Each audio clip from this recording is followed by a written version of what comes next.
late Charlie Kirk. I'm Dave Anthony, Fox News. At a vigil in Washington days after Kirk's assassination. Two things that Charlie did, we will honor that legacy. One is to advance his principles, and the other is to adopt his approach. House Speaker Mike Johnson among the thousands gathered at the Kennedy Center. The suspected gunman remains jailed with a court date tomorrow. Governor Spencer Cox in Utah tells ABC's This Week Tyler Robinson is not cooperating, but his roommate is. His roommate was indeed a boyfriend who is transitioning from male to female. Fox's Garrett Tenney outside the Utah County Jail. FBI sources tell Fox the romantic partner was shocked when they found out about the shooting and shared private messages with investigators that helped them zero in on the alleged assassin. That transgender relationship is something investigators are now looking into, though, as they try to figure out a motive. And while the romantic partner is cooperating and is not currently facing any charges, one of their relatives tells Fox Digital he hates conservatives and Christians. He hated us. He was not raised that way, but he, over the years, has become really detached and been radicalized. Tyler, the alleged shooter, got a whole lot worse in the year they have been dating. Secretary of State Marco Rubio is in Israel, a two-day visit. He'll meet with Prime Minister Benjamin Netanyahu. This following Israel's attack last week on Hamas leaders in Qatar, as there were talks there trying to broker an end to the war against Hamas in Gaza. At the Emmys on the CBS, the studio won big, setting a record with 4 awards on top of 9 wins last weekend. Best comedy series among them. The Pit won Best TV Drama. Adolescence won for Best Limited Series. Owen Cooper's only 15 years old. He got the Emmy for Best Supporting Actor on that show. Tonight proves that if you listen and you focus and you step out your comfort zone, you can achieve anything in life. America's listening to Fox News. You ever wonder why Verizon charges twice as much as Pure Talk for the same basic service? Think it might have something to do with the fact that Verizon spends $12 billion a year on advertising and promotion? That's billion with a B? Yeah, Pure Talk doesn't spend that kind of money on commercials. That's why they can offer unlimited talk, text, and plenty of data on a blazing fast 5G network for just $25 a month. Save an additional 50% off your first month when you dial pound 250 and say the words micro. That's pound 250, micro. James Carey joined the United States Marine Corps after being inspired by his grandfather. James loved being a Marine, but his life would change forever during a training exercise. James lost consciousness and nearly drowned. The incident resulted in a brain injury that left James blind, unable to use his body, susceptible to memory loss, and more. The Tunnel to Towers Foundation built James a specially adapted smart home, enabling him to live more independently. Help heroes like James. Donate $11 a month to Tunnel to Towers at T2T.org. WFOM and W292EV Marietta, a Dickey broadcasting station. This hour is presented by Subaru of Gwinnett. You'll love the difference. The Morning Extra, only on Extra 106.3. Morning, y'all. Tug and Los to start your week on a Monday. Glad that you're here. 404-741-1230 at Extra 106.3 across the social media platforms. Buddy, it was a good weekend, Los. Be able to just focus on things that weren't quite as heavy. Focus on things that were fun, and just being a red-blooded American this weekend. Yeah, if you were into the foosball, you got paid off all weekend long with all your locals. Yes, sir. We'll start with Georgia Tech. Obviously, huge win for those guys. My son Jacob happened to be at the game and was part of the field storming and all that. Dude, he said it was a ball. He said it was so much fun to see them win that way. Yeah, and that move is going to cost Georgia Tech $50,000 from the ACC, and of course they don't care. Yeah, they say I know, but they took the goalposts and threw them in the president's pool. I hear. I mean, wow. Because my wife, it's funny. My wife even asked me. She's like, when they tear down the goalposts like that, what do they do with it? Like, what do you do with that? You know, and when was it Tennessee beat Bama, they took it down, threw it in the Cumberland River. Typically, yeah, Georgia Tech threw it in the president's pool. So the money, the celebration, the victory was worth the ACC fine. I do recall that my brother-in-law, who is a Georgia Tech grad, imagine that. I'm married to a Georgia grad. Her brother's a Georgia Tech grad. Her other brother's an Auburn grad. So Goodness. Boy, y'all football season's a lot of fun. Yeah. But I do recall when they beat Florida State, this being now almost a decade ago, they were in the building for that. And that was one of the last times where, because Florida State was one of the top-ranked teams in the country, where they took those field goal posts down.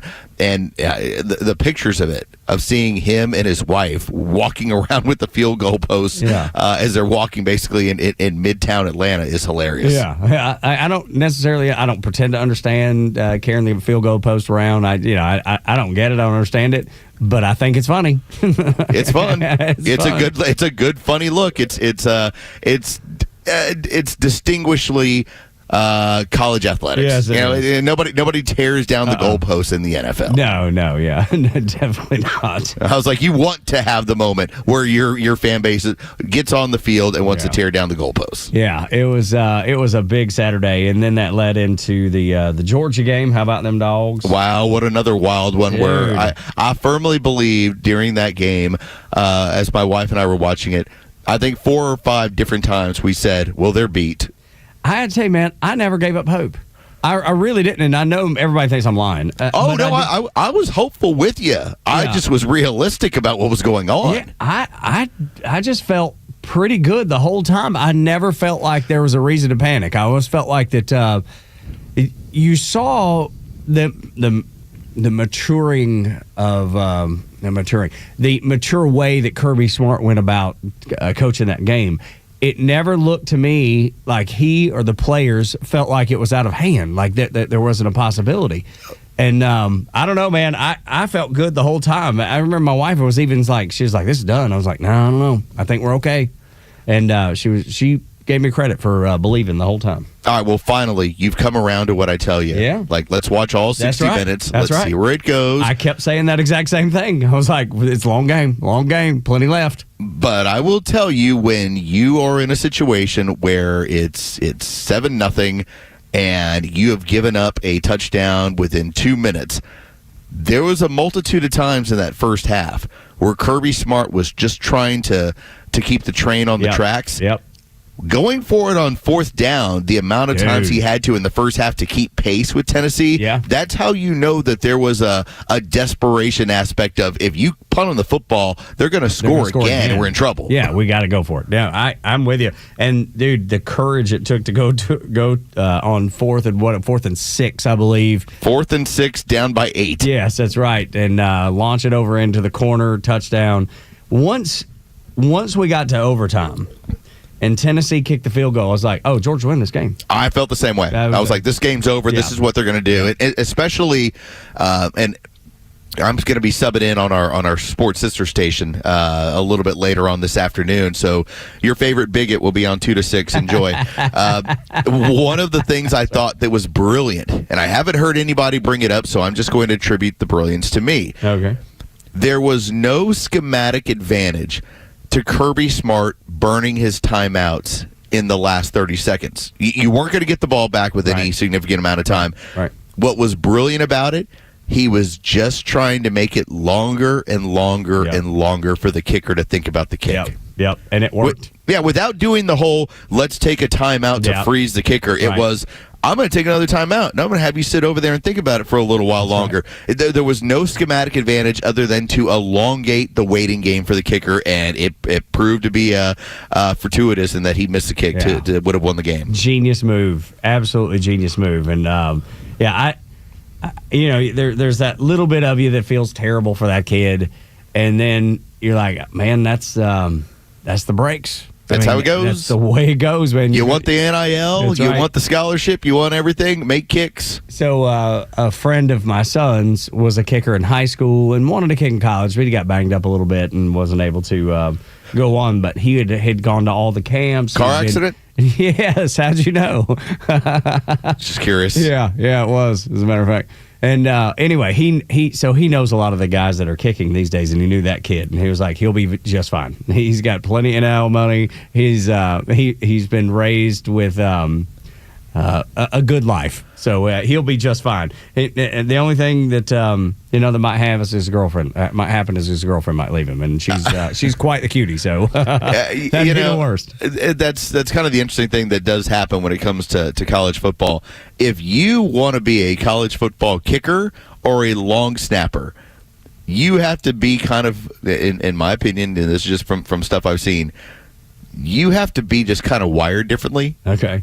Because there are such a thing as long snap camps where that's right. Yeah. if you can long snap, here's what it's going to be. And we know a couple of them that are playing college ball now. And that's what happens. And typically there is a not that it's wealth from the family, but if you're going to afford to cultivate a long snapper, it's going to cost you a little bit of money versus I'm a 300-pound defensive tackle. I just bang heads. That's right. I just stand in people's way. Yeah, right. Exactly it's just a different deal with kickers and long snappers. So good. I'm sure he's going to be just fine. Yeah. Well, and when did the kickers start getting really pretty girlfriends? When did that happen? Aaron Canada's telling us it's because he's got all that NIL money, and it may be the case. Who's running the board for us this morning? That may be the case. Maybe it is because he's got all that money and probably drives a really nice car. But this dude, I'd seen a picture of he and his girlfriend, the kicker from Tennessee, and she's super cute. So kickers don't typically pull really, really good-looking women, but this one does. Maybe it's different at Tennessee. That's where people don't understand. The kicker is basically the equivalent to the PGA Tour golfer. And tell me the PGA Tour golfer that doesn't have a beautiful wife. Yeah, there's okay. You show up, you kick, you make your money. That's right. And and a lot of money. And live good. Yes. You live Moss. Nobody tries to hit you because if they do, it's a penalty. That's right. You get to be around all these guys trying to kill each other, and your job is walk onto the field every now and then, kick the football, go back and chill. And I need to say this because of Jure. His Alabama Crimson Tide looked really, really good this weekend too. Sure did against Wisconsin. So sure did. Jure had a tip to you for those for that big Tide victory. And by the way, if you were looking for football after the Georgia game, you got paid off there too. A&M and Notre Dame was nuts. Holy cow! What an incredible game! What a crazy finish! What up and down the field action that was. Yeah. You got an LSU team that continues to struggle offensively, but they beat Florida, 20-10. You had the whole scenario where Vanderbilt kept telling you, "Hey, we're coming." And they knocked out Lenore Sellers, the quarterback for South Carolina, and stomped South Carolina. Dude, unreal the way that changed. I felt so bad for Lenore Sellers and then for South Carolina as a team because it's just like, dude, how bad does that suck to lose a kid that's, could absolutely be in the Heisman conversation if he doesn't get hurt. Yeah, 100%. And to see him get banged up and bounced out of that game, that's really tough. And I know I just saw a picture of, who was it that was on the sidelines? No, it doesn't even matter. Anyway, yeah. Oh, you mean Theo Vaughn? Theo too, but Theo Vaughn was there. That's right, but there was somebody else that was on the Georgia coaching staff. He's a defensive coach, Will Muschamp. Oh yeah, yeah. Will, so I guess Will's son transferred to or goes to Vanderbilt, and so Will was on the sideline watching his son play. He obviously is still getting paid by South Carolina, so he was really happy to rub that in. Since he got fired from South Carolina, and his son just got to beat them, and his post was just a smiling picture that said "Go Dogs, go Doors." Just rubbing it in a little bit. That was, and the numbers came out, and again, not that the rankings matter at all, but we are now living in 1984. Now, typically that's ends up being like our whole Orwellian, here's what's going on, this is problematic. But for the first time since 1984, Georgia Tech and Vandy, and it's more rare with Vandy, obviously, are both ranked in the top 25. Yeah, dude, how about that? Nobody saw that one coming at the beginning of the season. Like, everyone was like, hey, Tech's got some pretty good wins here. When are they going to get ranked? They were sitting right around 30 for the opening part of the season, and Brent Key obviously has led that team. Now they're into that point of, all right, like, how interesting does that season get for the Jackets? Yeah, well, I think very. I mean, because really all they have to do is handle their business, and then when it comes down to the end of the season, they'd like to beat Georgia, but that's out of conference, so it's not even going to matter that much. I mean, once you get into the top 20, once you're in that discussion in a playoff field where it's 12 teams, you start having talks about, hey, guys, you get to 6 and 7, you get to right around there as you get into November with your win total. You start having discussions like, hey, what if we sneak in the back door here? I think certainly a possibility that. And Haynes King is what a gladiator. Jeez. Absolute stud. Yeah, and so Jacob spent a little time with him this weekend too. My son, because they all live in the same. His bud is a like a third string quarterback there at Tech, and they all spent a couple hours after the game. Said he's just the best kid ever. He's everything you want him to be. He's everything you'd hoped he would be. Just super stand-up kid. So much fun to hang out with. And then when you watch him play, I mean that speaks for itself. What a tough kid. Absolutely freaking road warrior to say exactly what you just said. But and by the way, if you decided to stay up last night, which I did not. 22 carries, 143 yards.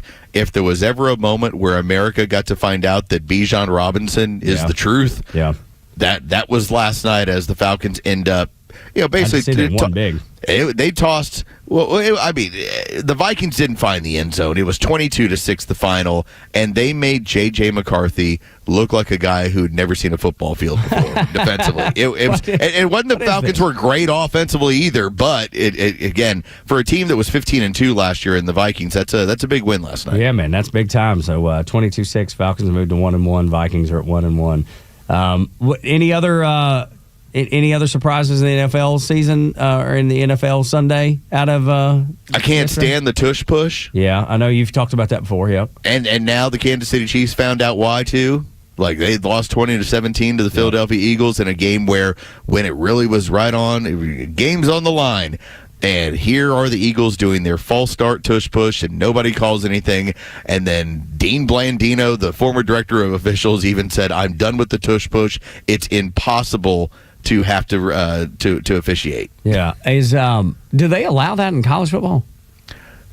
Yeah, but I mean the problem ends up being is that I just never hear about it in college football like you do in the NFL. Well, you've got a quarterback who can squat 550 pounds. Yeah, and so that's part of the issue. The college football ended up getting rid of the rule where you could not push a player. And so, part of what, you can do it in college if you want, but part of the issue that goes on in the NFL right now is that you have two backs that basically line up right behind the quarterback, and as soon as the offensive line dives forward, not only is he surging forward, the quarterback, but then he has two guys that are basically pushing into him to launch him forward. Right. And so, like I said, the play is just incredibly annoying to watch. Now that the Chiefs have been beaten with it again, you're going to now have. I'm expecting the fervor within the rules committee to get rid of the play, which it almost went away this past offseason when the Green Bay Packers brought it up that we need to get rid of this rule. Okay, well, we'll see. Get rid of this particular play. It'll have to be in the offseason and then come back next year all fresh without it. Well, of all the great games and all the fun over the weekend, I was so proud to see so many tributes to Charlie Kirk at all the football games, at the Jets game. I saw it at I think who else did it? A bunch of the college football teams did it. A bunch of Major League Baseball teams did it. It was. And you saw them all over the country, which was wonderful. I just read about one that happened in Charleston, South Carolina. Well, I love the love that Oregon gave, obviously, as recognizing him in the way they did. Yeah, that's right. Well, and he was such an Oregon football fan, so it's quite fitting that they did that, Los. Yeah, Dan Lanning made it a point, the head coach of the Oregon Ducks. He spent about 3 minutes out of his press conference just talking about that when you have political ideas, political discussions, that just because it might differ from someone else, never in the civil society is that a reason for assassination. And so Dan Lanning just laid it on out there. And again, only because it's Oregon was probably why it was the most fitting. Yeah, because of Charlie Kirk's love for that team. Yeah, that's right. But and you saw him in Beverly Hills. Saw them just across the country. Washington, D.C. It was NASCAR race, by the way. Race, that's right, yep. The winner went ahead and pointed out how, hey, it's been a tough week. This is for Charlie. I mean, it's cultural. It's across the board. And so for anyone out there who might be thinking to themselves, wow, this seems like a lot. Well, it should be, because we're not supposed to have this happen. Not in the United States of America, and yet it has. We will discuss that, obviously, in depth and further as we continue throughout the show. Good morning from the Morning Extra. Thank you for being here. 6 o'clock hours brought to you by Subaru of Gwinnett. When we come back, I want you to hear from RFK talking about loss. Man, this stopped me in my tracks, especially coming from his family that has experienced so much when it comes to political violence. Next on the Morning Extra and Extra 106.3. Stream Atlanta's only conservative voice anywhere you go with the Extra 106.3 app. Now equipped with Apple CarPlay. That means you'll always have Extra's crystal clear HD stream right on your dashboard no matter where you are. Download the all-new Extra 106.3 app now and start streaming. Life ain't always easy. And it's better when you embrace it when it's tough. It's just good for your character. It's good for your soul to embrace it when it's tough. But not everything has to be tough. Like getting a quote from Southern Exteriors. Quality service, transparent pricing, no hassle at all. You can go to southernexteriors.co, and there is a little form right there on the front page that says that exact thing. Get a free estimate right here. Or you can call them at 8779-SOUTHERN, 8779-SOUTHERN. And it doesn't matter what you need done. If it's to the exterior of your home, they can do that. Millwork, which is, putting screened-in deck, doing that stuff. Porches, they can do that. Windows and doors, gutters, siding, roofing. All of this can be done by Southern Exteriors all at once. You can spread it out however you want to do it.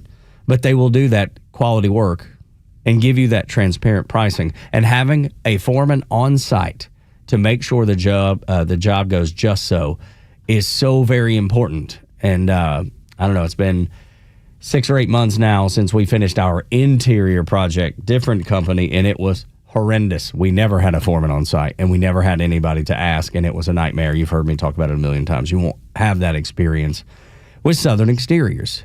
They'll also throw in 0% for 12 months or 10% off any project, whatever you choose.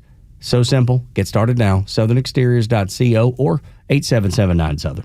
Hey, it's a Kimmer. Okay, you're driving along. Suddenly you hear that horrible sound of metal and crunching. It's an accident. Even if it's a little minor fender bender, man, that could be a nightmare. First, obviously, take care of yourself. But before you make a deal with an insurance company or anybody else, call David Van Sant with Van Sant Law. You know why? Because he used to work for the insurance company, so he knows how to get the right settlement and right away. Van Sant Law. Don't forget, if you don't get paid, they don't get paid. Protecting your interests. Insurance is great, but it's complicated. 855-GA-INJURY or vansantlaw.com.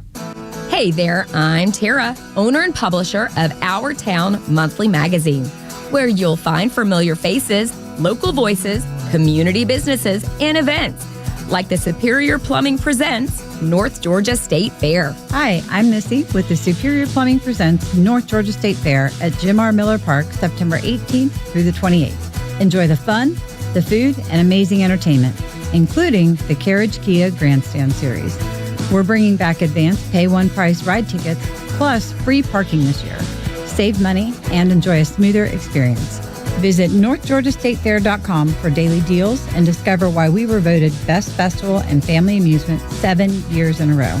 That's NorthGeorgiaStateFair.com. Friends, I'm getting my tickets. Are you? The North Georgia State Fair is more than an event. It's a tradition. And remember, our town is your town at Our Town Monthly. Advisory services offered through Master Plan Retirement Consultants, Inc., a registered investment advisory in the state of Georgia. Insurance, tax, and commodity services offered through Fricks & Associates, Inc., DBA Master Plan Retirement Consultants. The aforementioned are affiliated companies. Retirement means different things to different people.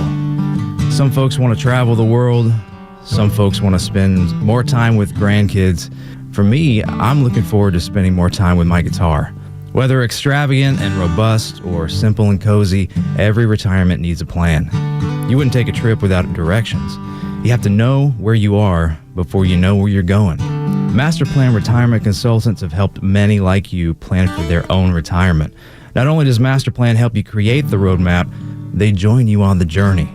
So whether you want to travel the world, become a pickleball champ, or just looking for a good porch, a sturdy rocking chair, and an acoustic guitar, remember to plan well, because the destination is worth it. Visit masterplanretire.com to schedule your complimentary consultation today.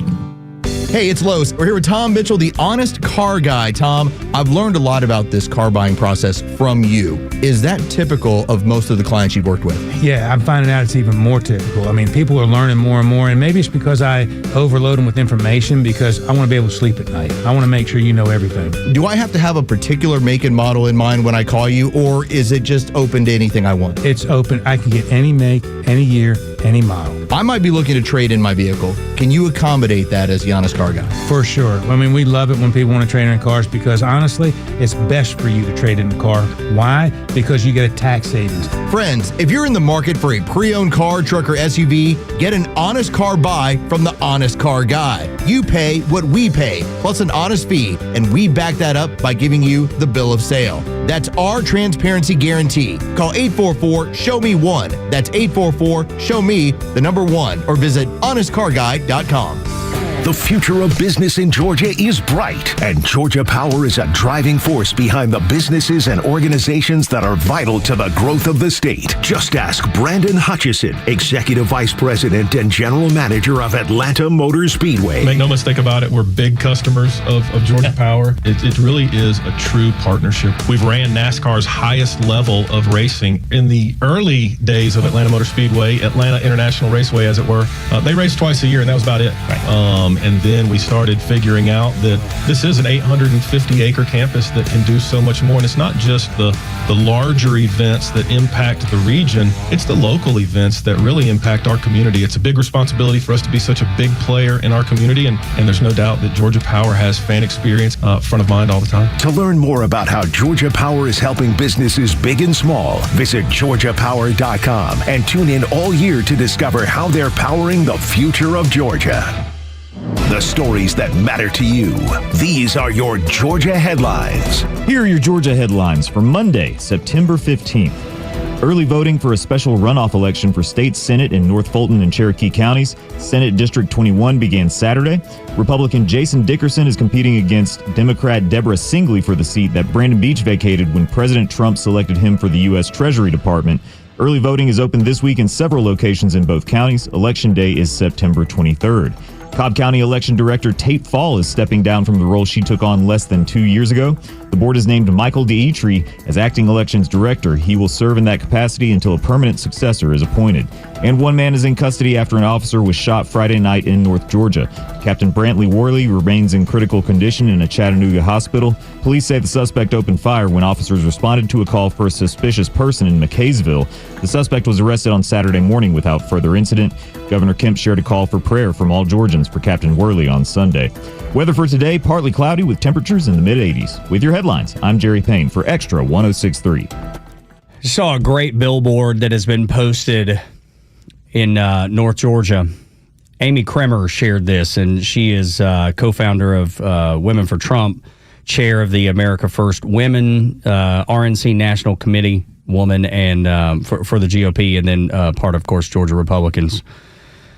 And it's a billboard that is it says Charlie Kirk, got 93 to 2025, his picture, and it just says in large, bold letters, leader, husband, father. Those are popping up across North Georgia. And Amy has said that the Georgia Red Women, meaning conservatives of Hall County, is putting those up across North Georgia. So if you see one of those, you'll know where it came from. Just a cool billboard honoring Charlie Kirk. Kind of along the lines of these billboards that are popping up across North Georgia, I wanted you to hear from RFK. Think about the loss that his family has experienced over the years. Obviously, RFK Jr., his father. Multitude of times. His uncle. I mean, some of the biggest political assassinations in America are at the expense of his family. Listen to what he had to say about it. when people die, they leave a big hole in you, and that hole really doesn't get any smaller. What our job is to grow ourselves bigger around the hole. Yes. By building character. And we do that by taking sort of the best virtues of the person who died and trying to incorporate those into our own character. And that way we make ourselves larger and the whole gets proportionally smaller. Yeah. When I memorialize or eulogize people, I say it doesn't get any easier. What happens is, to your point, you get stronger. You continue to grow through your pain. That's exactly right. And he was talking with a pastor there. And that hole that you feel right now can be filled up, like RFK was saying, by being a leader, by being a better husband or a wife, by being a better father or a mother, just like this billboard said. It just dovetails so nicely. And this is a man who has experienced incredible loss. I think about those 9/11 families, and there is, I don't know what's a greater cruelty. The fact that you were old enough to know your dad when he died in the tower, or that you were young enough that you don't remember, and that you never really knew him, and that you hear stories. I mean, I don't know what's because that's kind of the scenario that gets played out with Charlie Kirk's children. Yeah. They're so young. There's just going to be these very fleeting memories. Does that make it easier? I don't know. I mean, RFK Jr. is talking about like they're the first family of assassination tragedy in this country. Yeah. No one. I don't know if I can find the Lincolns anywhere around. Mm-mm. You know, I mean, it is the Kennedys. That's exactly right. There's nobody, no family that has had more taken from them. And granted, you know, people are like, "Wow, they're multimillionaires, rich and it doesn't matter." It doesn't matter, but that has nothing to do with it. How stressful must it be that, as he's telling you this, that only being a leader, I mean, granted, he's got a level of accomplishment. The man shows up to the White House, okay? Like, he's running Health and Human Services. What if he was just Joe Me? You know? Mm-hmm. What if he's just a regular guy? Yeah. Like, how much harder is that? Man. Because what level of accomplishment makes some of this at least numb to you? I don't think any accomplishment does. That's the pressure of it all. I don't think I don't think anything numbs that type of injury to your soul. I mean, that's soul tearing injuries. I mean, I can only speak for having lost my dad about 6 years ago, and I think about him every day. Sometimes I'll be driving down the road, a song will trigger saying, "Here come the tears, man." I've never gotten over it, and I don't know that I ever will. And he went relatively peacefully. We watched the Braves game the night before he passed, so I have a wonderful memory. Charlie's kids won't. No. RFK's family hasn't. I don't know. I don't think success has any. I don't think it numbs it at all. Well, I thought it was unique that you made it a point to go to the All-Star game because your dad had gone to the All-Star game, what, 77? 72. 72. Yeah. It was Atlanta Fulton County Stadium. Sorry, I overshot it by 5 years. That's But yeah, right. but that was the ballpark. That was a connection point. Yeah, it was. It meant something to me. It sure did. I wonder what that's going to be like, because now you've got a guy like Robert F. Kennedy Jr. that's like, here's a Kennedy in the White House again. Now, is it the way that you kind of expect it to be? No. But here's a Kennedy in the White House. And I think that there's something there. Yes, Yeah. There's something that's to it that's there. Yeah, I think it's important. It was probably important for him. I think we're going to be those people. And I think the other part that breaks my heart about this, it's not just the ages of Charlie Kirk's kids. You don't know what they look like because they made it a point to keep them out of the public eye. Mm-hmm. Every picture they're in, you can't see their faces because there are crazy people out there, and they wanted to make sure that at no point were their children ever possibly going to be harmed. And this happens. They have a suspect in custody. This person was turned in by this person's father. So we'll see where it goes. But I guess I keep going back to, like, as you grow up, you've got some monstrous shoes that you should never try and fill. But, like, what do you do to justify that this is the way, like, and similar to RFK, Here's how my dad passed. Here's how my uncle passed. Here's what I need to accomplish in order to at least kind of fill that hole. Or maybe it's the exact opposite, Los. Maybe they don't want any part of it. Maybe they don't want any part of it. It's entirely possible. And I would understand. Yeah. Oh, my gosh. And the amount of athletes that have stepped forward. Oh, dude. This is where you know the culture's changed. Yeah. The amount of athletes that 5 years ago couldn't wait to tell you, hey, hands up, don't shoot. Hey, George Floyd got murdered. You have athletes that are stepping forward and saying, I've got that family. I'm paying for this. I mean, you got Justin Jefferson, one of the best receivers in the league. It's like, here's what I'm donating. You've got hundreds of thousands of dollars that people in prominent positions are saying, I'm making sure that family, because they were all fans of Charlie Kirk. Yeah. These young people that you would never imagine, like, why is a 24-year-old wide receiver for the Minnesota Vikings like Charlie Kirk? Like Charlie Kirk. But you know what's even more beautiful about that? It goes over racial lines. Yep. It goes over everything that they want to divide you on. They're not able to. They're not able to. Being free to share your opinion is universally valued. Again, I love the fact when people share with me smart opinions, dumb opinions, hateful opinions, all of it, because it gives me a better picture of who I'm around. And granted, I like taking part in dumb opinions. I love conspiracy theory. What happens when they're hateful? Like, don't need to be around you. Don't have an interest. We don't have a whole lot in common here. Des Bryant quotes out or tweets out, seeing people excited about Charlie Kirk dying are effed up human beings, sending love to his family.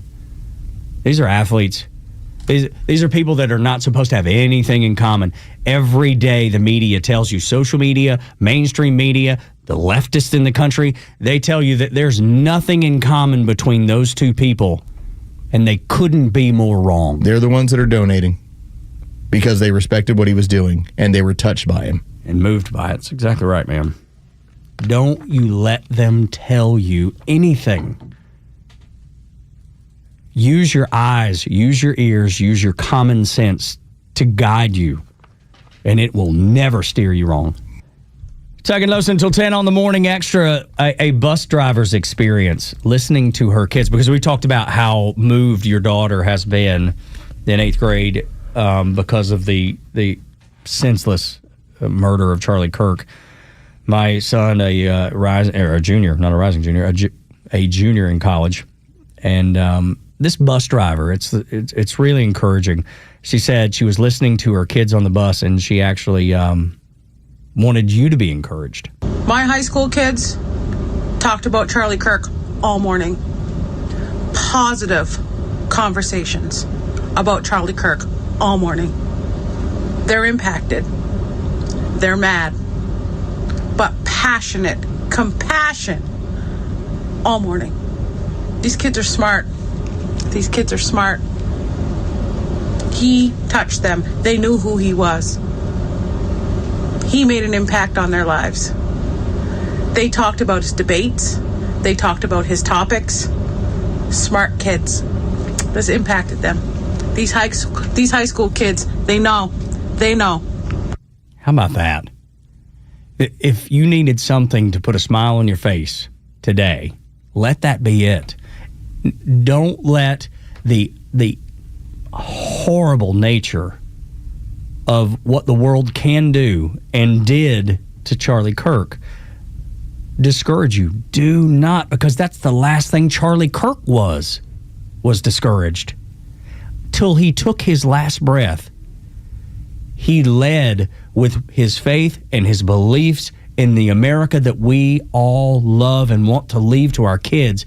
If he wasn't discouraged, do not let yourself be discouraged. The Bible says don't be discouraged. For every 1,000 million of those, there's going to be one or the other. Oh, sure. Yeah. And I'll tell you, that person is Stephen King. Oh, man. Who's in a full-blown retreat right now. As he should be. If you don't know, Stephen King tried to basically say, well, you know, because there's one of the talking points that gets out there. Well, you know, Charlie Kirk advocated for stoning gays to death. No, he didn't. Never once. And as people were like, Absurd. Okay, prove it. Absurd. And as they posted what he had to say, and Charlie Kirk was very simple about this, these people should be married and they shouldn't be kicked out of our movement. It's like they're part of the movement. He was so clear about it. He's like, here is what I believe. To the point, I can't tell you how many times Stephen King has says, I've apologized. I have apologized. Oh, no. I have apologized. It doesn't matter. It doesn't matter. You ran with something. You stepped in the beehive. But this is this is finally caught up with Stephen King. How many times has he done that exact same thing? It's taken this, and this is where it's different. This is where things have changed. This is where people are being fired. He's afraid of his own words. Because he's got a movie, and you don't have to go to it. No, you don't. You don't and have to support it. You shouldn't. And you shouldn't. Because I won't. And I'm not saying boycott anything. That's another misnomer on the right, I believe. People make their own decisions about what they choose to see, what they choose to engage in, what they choose to buy or not. And more often than not, common sense people hear Stephen King say that and like, oh yeah, I'm just not. They don't call people and say, hey, let's don't go see it together. Let's make sure we tell other people don't go see it. They've just made their own mind up. The silent majority has always been a real thing, and it has been on display. It's The Long Walk, by the way, just in case you wanted to know, which is actually doing pretty solid reviews in Rotten Tomatoes, and he just sank his own movie. Couldn't happen to a better fella. Story by Stephen King. It's one of his books. Mm-hmm. So I'm not saying don't go. I'm just saying that I will choose not to partake as a show of solidarity with those people that have chosen to not support him because of the crazy stuff he posts online in reference to somebody who was assassinated for a political stance. I have apologized, y'all. I thought that was enough. No, you don't understand. I've apologized. Not good enough. Because your words are hollow. And by the way, those kids on the bus, they know about it too. Yeah, they do. They knew about it before we did. Most likely. They're going to be like, you hear about what Stephen King did? They're so dialed in, man. They are so dialed in. But that's the thing. His words ring so hollow. There are a bunch of Democrats that are saying the right things, but do their actions follow the words that they say? I was wrong, and I apologize. I deleted the post. Good, man. It's good. I've apologized. Charlie Kirk never advocated stoning gays to death. Isn't it interesting to see his tail between his legs and run for the hills? But I have apologized. For years, he's been able to lie, and no one called him on it. I apologize for saying Charlie Kirk advocating stoning gays. What he actually demonstrated was how some people cherry pick biblical passages. He ran with what has been used to be like, ooh, let's make this guy look bad. The fact that Stephen King, who is a guy that just says the most vile things, and he's on the run, and he's on the run, and he's on the retreat. This is how strong you know this is. That this is a tidal wave that he sees, and he's like, "Oh my God, what have I done?" Not because he genuinely cares. Please don't mistake me for that, because I don't believe he actually cares. He just knows that he's in trouble. And of course, what do you do when you're in trouble? I'm sorry, I didn't mean that. Of course I didn't mean that. But you don't understand. I apologized. Yeah, that's good enough, right? I deleted the post. Yes. We know what you thought because you got a history. And I don't believe that you've changed your feeling about anything. I hear what you're saying. Let me see your actions follow suit. That's when we'll know, Stephen King, if you're worthy of us paying you attention anymore. Tug and Los until 10 on the Morning Extra and Extra 106.3. When we come back, the left tried to convince everyone the assassin was just like me and you when it was obvious. And the evidence points to it not being the case at all. Next on Extra. The Morning Extra on Atlanta's only conservative news and talk station, Extra 106.3 FM. Morning, y'all. It's Los. Let's talk about the honest car guy. That's Tom. When it's time for you to get yourself a new vehicle, this is what you do. You reach out to Tom, honestcarguy.com, honestcarguy.com, or just give him a call, 844-SHOW-ME-1. That's 844-SHOW-ME1. Now, I have heard from a number of you all who have used Tom, and you've been delighted with the fact that it is fully transparent when it comes to what you're getting and how much it's going to cost. Tom, here's the cool part about Tom. He used to run car dealerships. He's used to all those games. He doesn't want to play them with you, okay? He's going to make it very obvious what's going on when it comes to the bill of sale and then the Honest Car Guy fee. Here's how it works. You just give make and model, what you're interested in. Tom's going to find that vehicle for you. If you want to be part of that process, cool. If you don't, not a problem. He'll do it on his own. Either way, he's going to tell you, here's the vehicle, here's where it's at, here's what it's going to cost in order to get that vehicle. That's where the transparency comes into play. And you're going to dodge a lot of the dealership fees. That's where you're going to save yourself a crazy amount of money. And at that point, then all you owe is the Honest Car Guy fee. That's what it is. You buy the car, you pay the fee, you're good to go from there. It's your vehicle, it's in your driveway. Again, give Tom a call, 844-SHOW-ME-1. That's 844-SHOW-ME1. The latest sports news, powered by 680 The Fan, and driven to extra listeners by RBM of Atlanta in Sandy Springs, Atlanta's Mercedes-Benz connection since 1964.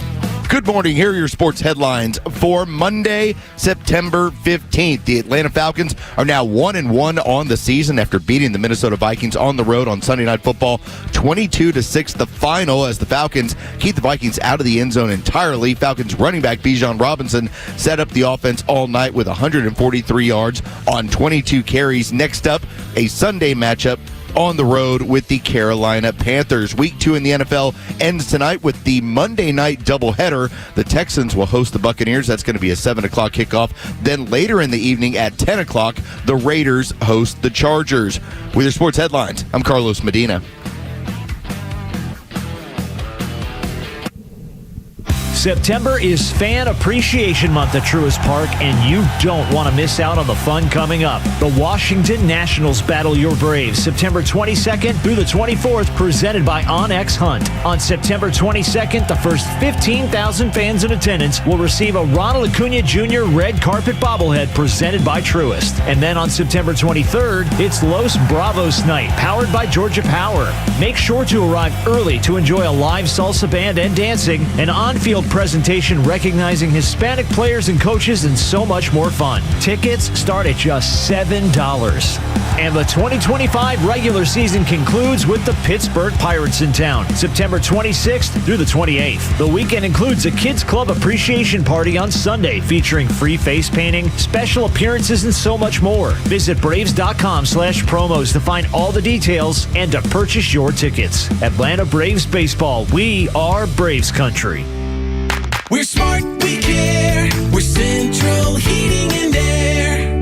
Now, I know there are plenty of HVAC companies out there, but let me tell you why Central Heating and Air Conditioning stands out from the rest. These days, it's hard to tell who's on first. Everybody wants to play. Many of the local HVAC companies, though, have been sold to large conglomerates. And some are even coming back under new names. But at Central Heating and Air Conditioning, they never left the field. They've been your hometown team since 1947. And their dedication to our community has never wavered. They are the Grand Slam you can count on. Central's team of experts know the game inside and out, delivering dependable service and personalized solutions every time. So don't get caught off base. Choose the HVAC team that's always been in the game. Get Carrier products, Carrier warranty, and Carrier peace of mind. Turn to your Atlanta Carrier experts, Central Heating and Air Conditioning. Call them today, 770-GET-HEAT, or visit them online at centralheat.com. We're smart, we care. We're Central Heating and Air. Science group leader positions offered by Atlanta International School in Atlanta, Georgia. Work closely with the curriculum coordinators in the planning, delivery, assessment, and documentation of the curriculum. Please submit resume to peopleandculture@aischool.org. Reference job ID 9013875.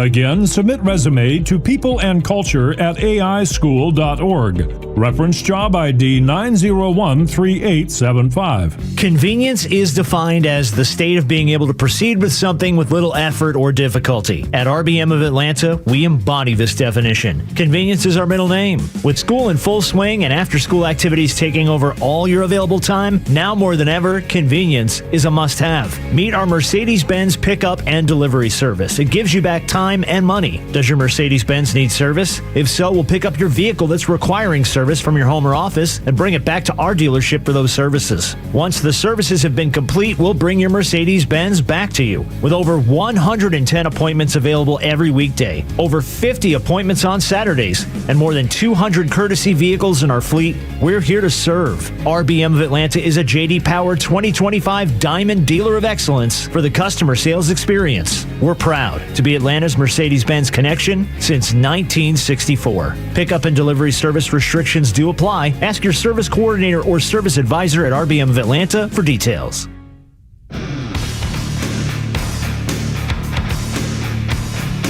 Tug and Los until 10 on the Morning Extra on Extra 106.3.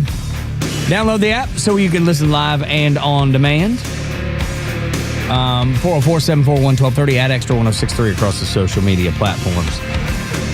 So Los and I went back and forth on Saturday on text a bunch, and then we talked a bunch too, because the crazy leftist media, they were convinced they had the angle. They had figured out how they were going to get themselves out of this horrible murder of Charlie Kirk. It's not even that they were basically running a psych op. They had decided that what they needed to do, no matter what was going to happen, because remember when the shooter was arrested on Friday, everyone's trying to find out, okay, what does this look like? And the early part of the morning is we got the etchings on the bullets, on the bullet casings, what had been written, and it lines up with Antifa, Trans-Tifa sort of mentality. Oh my gosh, and language, yeah, all of it. And so you then had the media, and most notably the Democrat influencers. They were aligning, trying to figure out, how do we handle this? This looks so bad. This is going to cost us. Democrats are leaving in droves. Regular people are leaving in droves. No one wants to associate with this, and if they do, they're getting fired. And so their thought process was, if you find out anything that establishes this person or their family as being conservative, let's blame it all on them and say that he killed Charlie Kirk because he wasn't conservative enough. It's I don't know how you convince yourself that's going to work. It was a strategic opposition. It was a plan because we saw it all over social media on Friday. In fact, I texted you Friday afternoon saying, do you not find this to be absolutely crazy and ridiculous? Oh, it's the most absurd of all time. It was his family. They're conservative and they're Trump voters, so he must be part of that. All the story is about 10th grade is when he started turning to a hard left and started consuming Antifa, Trans-Tifa type material online, radicalized online, and that was from then on. He was no longer one of them. He said the stories that I've read this weekend said that he would get in arguments with his family and friends who are pretty conservative, being from Utah, and would get into arguments with them about politics. So they saw a hard turn about 10th grade, somewhere around in there. But those liberal influencers like the Krasensteins. Listen to this one. This is from the 13th, so that would have been Saturday. Brian Krasenstein. If you're a man who has a relationship with a trans woman, you're in a heterosexual relationship because she's a woman and you're a man. All right, I don't know if that's real because I went looking through his timeline to try and find it, but the mentality right on. is still the same in terms of what you were seeing across the board. As I was joking around come Saturday, because remember, Friday, it's a conservative family, it's a Trump family, he must be here, which, again, was just straight cover. That's all it was, because everything that we had read basically said Antifa, Trans-Tifa. What then occurred, and I had even pointed this out Saturday morning, I said, think about how ridiculous it is that the mentality that is currently being pushed is that this shooter decided to kill Charlie Kirk because the shooter was so far right that Charlie Kirk was not far right enough for him. So that's initially. By the time we get to 2 hours later, and I told you, Tug, he's a Gamp chaser. And I had to, I just sent back a bunch of question marks. I was like, I have no idea. What does that mean, Los? As I was having fun on X, because I like talk about blowing up a narrative within 24 hours. He's a conservative. He's on their side. Yes, he's so conservative that he's using trans Tifa, Antifa language, and it turns out that he's living with a woman who has a penis. Yes, and they're madly in love. It's remarkable to think that they were going to try to conceal that. I mean, they're going to try to use that to convince you he was a conservative. I mean, we had the scenario that we've now seen since 2015 where trans women, men, are doing an overwhelming amount of the 4+ body kills. The mass shootings that could be associated overwhelmingly to them before any other group. Right behind them are trans men, women. Those are the two areas where these people have a ton of mental illness and they're causing mass shootings. In this case, this is different. We now just have somebody who's having sex with a trans. And that was enough. And by the way, perhaps a furry trans. I know I'm using some language. By the way, Gamp. Yes. Gamp is what they say within the industry. Gamp is that these people try and portray themselves as straight men, but they're attracted to women who have penises, rather than just saying you're gay. Yeah. But I don't even know it's hard to know what to respond to that. It's hard to know what to say to that. Tell everybody that he's a Gamp chaser. Yeah, and then you're going to have to do a lot of explaining, just like Los did. Because nobody's going to know what that is, Los. I'm telling you, Ma and Pa are going to have a real hard time with that one. That's exactly right. Dude, I got a hard... I don't even know what it means. I mean, you had to explain it to me. I had no idea. I just don't live in that online world. I don't live in that make-believe land that so many people do. Get outside, touch some grass, pet a dog, breathe some fresh air, and get yourself some mental health care because you need it. When we continue on Extra 106.3, Charlie Kirk will be remembered as a civil rights icon. Next on Extra. Live and local news talk continues at 3 p.m. with Kimmer, Pete, and Flounder. It's the Kimmer Show, only on Extra 106.3 and the Extra app.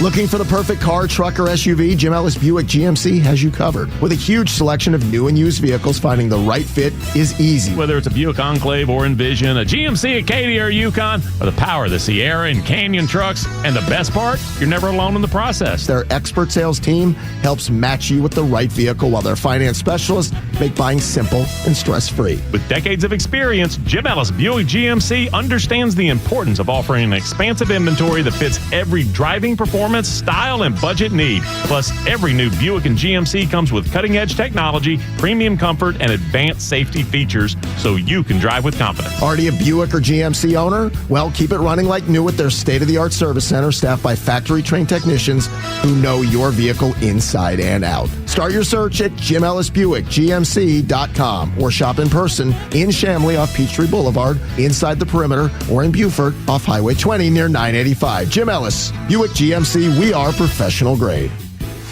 Need advice on getting things fixed up around the house? No matter how big or small that project is, we've got your answers. Listen to us on the All Four Seasons Home Show presented by the Trusted Toolbox. Join Dan Watkins, owner of All Four Seasons Garage Entry Doors and Windows, and me, Chris Lalamia, your favorite handyman from the Trusted Toolbox, as we tackle all the issues, fixes, and honeydew projects around your home. Join us every Saturday morning at 9 a.m. or grab the podcast anytime on the Extra 106.3 app. I support PragerU because they're doing something extraordinary. They're preserving American history in digital form. You probably know how much I care about preserving truth. History means a lot to me, even more so fighting for what is right. It's a core value of mine. That is why I support PragerU. Like modern-day clay pots, they're safeguarding the truth. Truths that have been hidden away in our classrooms so our children and now grandchildren can be indoctrinated with progressive ideals to destroy our republic. PragerU videos reach millions of people every single day, especially young people. And they're changing minds at scale, and I've seen it. I've talked to the kids. I've talked to my kids about it. It works. I would like to invite you to be a part of this. Nobody else can do this. Nobody else is doing this, and it's working. Together, we can give America's kids the truth they deserve. If history in the classroom matters to you, would you help PragerU? If you want to make an impact on the next generation, go to PragerU.com/Glenn and donate. PragerU.com/Glenn. PragerU.com/Glenn. This is House Call for Health. September is National Cholesterol Awareness Month, and it's a good time to learn about it and how to avoid high levels that can raise the risk of heart disease. The Centers for Disease Control and Prevention describes cholesterol as a waxy, fat-like substance made by your liver. Blood cholesterol is essential for good health, and your body needs it to perform important jobs, like making hormones and digesting fatty foods. The only way to know if your levels are high is to get checked out by your healthcare team. So how can you lower your cholesterol? The medical advice is similar to many health issues. Lifestyle changes. Make sure you're getting regular exercise. You should also try to eat a healthy diet, including foods rich in fiber like fruits, vegetables, and whole grains, and incorporate healthy fats like avocados, olive oil, and nuts, and quit smoking. For more health news, go to foxnewshealth.com. House Call for Health. I'm Lisa Brady, Fox News. WFOM and W292EV Marietta, a Dickey broadcasting station. This hour is presented by Van Sant Law, vansantlaw.com. A vigil for Charlie Kirk. I'm Dave Anthony, Fox News. At the Kennedy Center in Washington, and as Fox's Jill Nato reports, thousands were there. There was music, prayers, and when House Speaker Mike Johnson hit the stage, there was chanting. The speaker spoke of Kirk's love of family and country and debate. I mean, he could clean the clock of anybody in a debate. We all know it.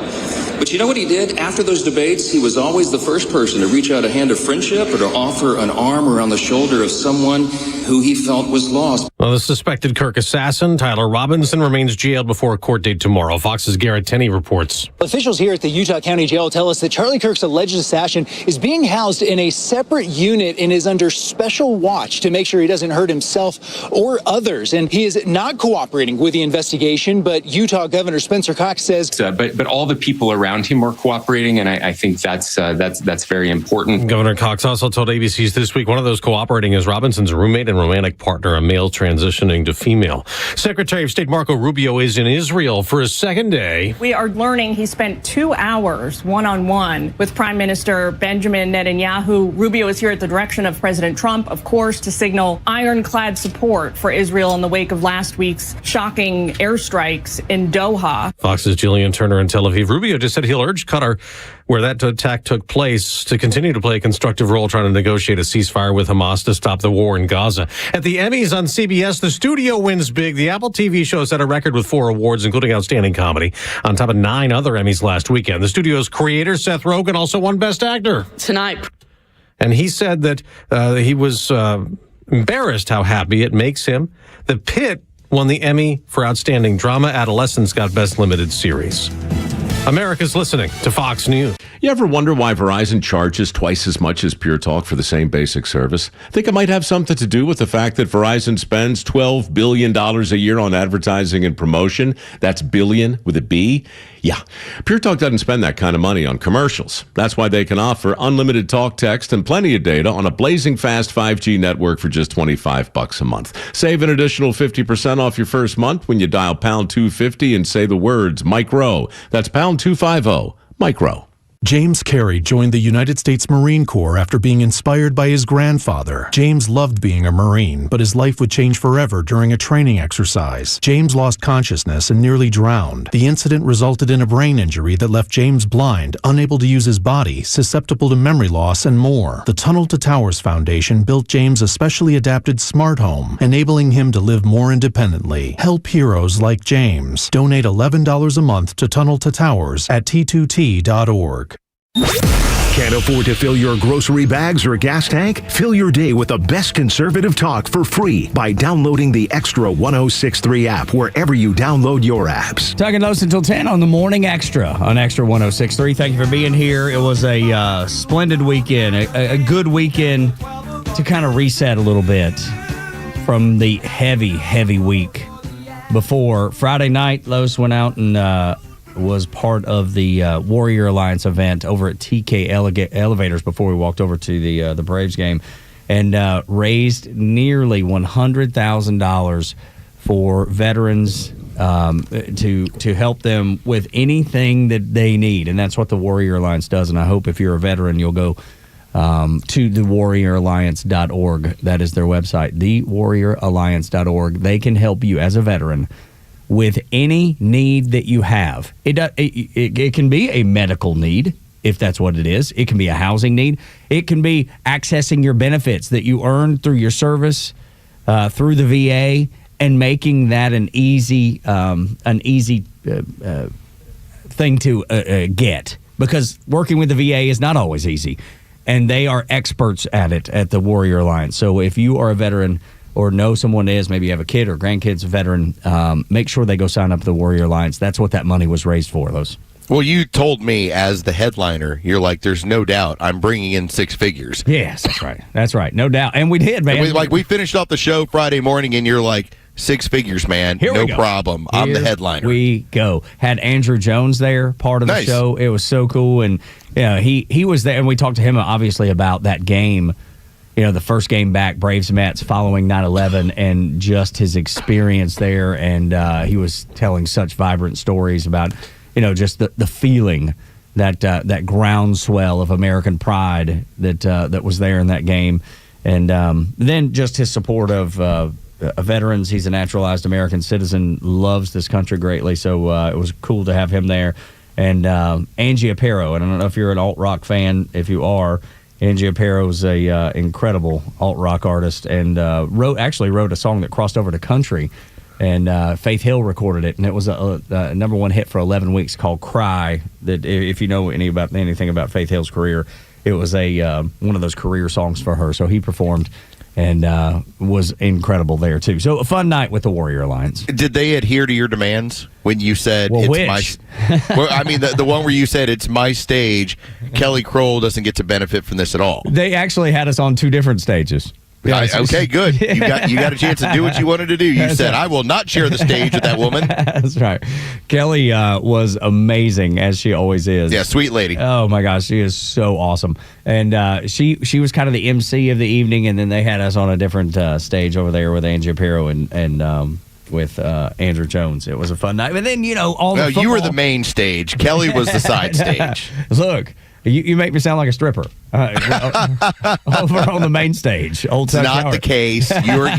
You're far better than a stripper. I would like to think so. An escort. I think that's the better name, isn't it? Oh, wow. Okay. Well, you're signing yourself up for some extra tasks on that. So maybe I've spoken out of turn. Maybe I should probably make sure I know what I'm talking about. It's like, what was the term used in that last segment that they were describing? You're a Gamp chaser? No, I am not. No. Now that I know that, no, I am not. But that's the thing. Sometimes I don't understand the language. Yes. And apparently I didn't with the old escort thing. And I understand the stripper part though. We paid Tug to go away. That's right.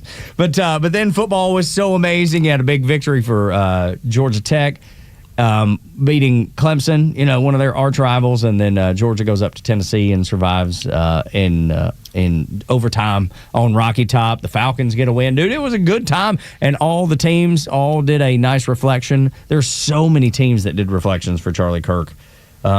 There was a list as long as your dadgum arm that did. And, includes the Green Bay Packers, New York Jets, Dallas Cowboys, Miami Dolphins, New Orleans Saints, Kansas City Chiefs, Steelers, Titans, Cardinals. If you go through baseball, the Chicago Cubs, New York Yankees, South Carolina Gamecocks, LSU, Wyoming, UFC did, NASCAR did. I mean, the list is... That man had such an impact, an incredible impact. We knew it was on younger folks. I don't think it was limited to younger folks, Los, and this is proof of it. I think the left greatly underestimated what this was going to mean by the time it happened. to them, and this is the reason why, and I love the post. There was a attorney in South Carolina who did a video post saying how he had gotten 5 or 6 different calls from liberals who'd been fired from their jobs, and as he had to point out to them, listen, it's at the discretion of your employer to decide who they want to hide. Like, you have a freedom of speech. Yeah, say anything you want to. But you don't have a freedom of consequence. That's right. Freedom of reaction. And so to see how massive this has been, as I said before, the street animals who did this, they greatly underestimated what they were creating. To me, this has become this groundswell of not just, hey, I'm going to get out and vote. It's like, how do I raise money? How do I smash this? It's truly good versus evil in a lot of people's hearts right now. Yeah, and I'm on the right side of that. Absolutely right, man. Absolutely right. If you can celebrate the murder of someone, there's something that you need to address in your soul. Yeah, something spiritually is wrong with you. You have a darkness in your soul that you need to address because it is going to eat you alive. It will. This will consume you, just like it consumed the man, Tyler Robinson, that killed Charlie Kirk. He was so consumed with that darkness. He was so consumed with that hatred that he thought, this is the only way that I will be able to get this out of my system. I need to go murder this man, and he did. And there will be a public memorial for Charlie Kirk at State Farm Stadium out in Glendale, Arizona on the 21st. There was one at the Kennedy Center last night where a bunch of people were gathered. Thousands were gathered there in D.C. to remember and reflect on Charlie Kirk. And by the way, to see the videos of the candlelight vigils where leftists will jump in and start stamping them out, I'm like, it's not helping you. It really isn't. It's just playing into the part that you all are the group that is filled with so much rage and so much hatred. And I think if you weren't sure when we told you, I don't think you can share power with these people ever. No. Ever. No. Because you see their true colors. They've done such a tremendous job of hiding it. But, whether you want to go through the COVID era, whether you want to just say what has happened in the past week, they have shown you what they do with power and how they do not value human life. And celebrate it being extinguished. I mean, there's people, unfortunately, I've seen people at Children's Healthcare of Atlanta.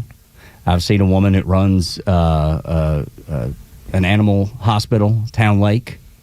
A friend of mine used to go there. Now, because of her disgusting and disturbing posts about Charlie Kirk, he was like, I'll never go again, ever. I will never, ever use that place again. And then there's people I saw at the University of North Georgia. And it wasn't great numbers by any means, but it was still in our own community you saw that happening. And it was so disappointing to me, Los, that I thought that the community that I lived in here in Metro Atlanta was better than that. I thought we were above that. What's the old slogan about Atlanta? It's the city too busy to hate. Too busy to hate, and yet, I guess for most people that was the case. But I did see some of that stuff out there. It was really disappointing. It was eye-opening. You do have Democrats that have decided they're done with the party over this. Dude, people are leaving in droves. They're like, I'm not dealing with this anymore. This was a bridge too far. This is a series of events and reactions that is far too ugly for the common person who at one point probably was a blue dog Democrat. Yeah. Mm-hmm. My wife has yet to see the video. Good. Don't let her see it, dude. Tell her not to watch it. It's awful. No, she has zero interest in it. Yeah, it's awful. But the next time when she is spouting off some crazy leftist stuff, there's a part of me that wants to go, well, let me show you what your party does. Yeah. Maybe it's a shock moment where decent people that buy into this ideology have been shocked out of it. Because not only was it such a moment that stuck and seared in their brains, but then to see the reactions that were so nasty that you had regular Democrats go, I don't want to be part of you people anymore. Yeah, they're it walking shocked out. them, and it was the red pill. It was, and they were walking out, and it was unbelievable to see how, and I mean in a good way, to see how many Democrats were like, I'm walking away from this, and you saw video after video after video. And good for them, man. And that doesn't mean they have to be a conservative. That doesn't mean they have to be a Republican. Maybe they become an independent, and some of their beliefs are, more like us, and then some of them are, maybe they're more socially liberal. I don't know. You just went too. They were pushed too far. That's right. This was too far. It's awful. Glenn Beck, I want you to hear what he had to say, because we said this on Friday, or maybe even Thursday, how incredible Charlie Kirk's message was, and how the moment of him dying was very much like when MLK died. And Glenn Beck, he summarized pretty much what we had said. Listen to this. It's time to call him what he really was. Because of what he died doing, Charlie Kirk is a civil rights icon. Charlie Kirk was a civil rights leader that was martyred standing up for civil rights. And it is time that our side declares that and stands on that and claims that territory. These so-called civil rights leaders that have been around for the last 30 years are jokes. They're money hustlers, they're dividers, and they have nothing to do with civil rights. Martin Luther King was a civil rights leader. Martin Luther King was that man. RFK Jr. could even be called a civil rights leader. JFK could be called a civil rights leader. They led the way. Everyone else was just playing it for cash and for power, and I'm sick of it. Charlie Kirk died standing up and trying to show people how to exercise your civil right in a civilized manner. And they gunned him down because of it. It's time to start calling him Charlie Kirk, the civil rights leader. Dude, I thought it was so well put. And there's the calls for, hey, let's make sure we're talking, especially from the left. And I can't help but think, no, the one that was talking, the one that held out his hand and invited you to discuss, you murdered him in cold blood. He is. Glenn Beck's right, dude. He is a civil rights leader. There's no doubt, dude. I like Glenn Beck's show. I think oftentimes Glenn Beck is a hokey dork. Yeah, he is a lot, dude. That's a fair assessment. But he's not right. exaggerating. Yeah, he's not exaggerating. Exactly right. You typically have these days race hustlers, and because it's a money making scam, it's a game, and so you can always tell me that look what Al Sharpton does. Al Sharpton's been a race hustler his entire life. Sickening. That's just who he is. So when you tell me, well, who's the person who is into civil rights?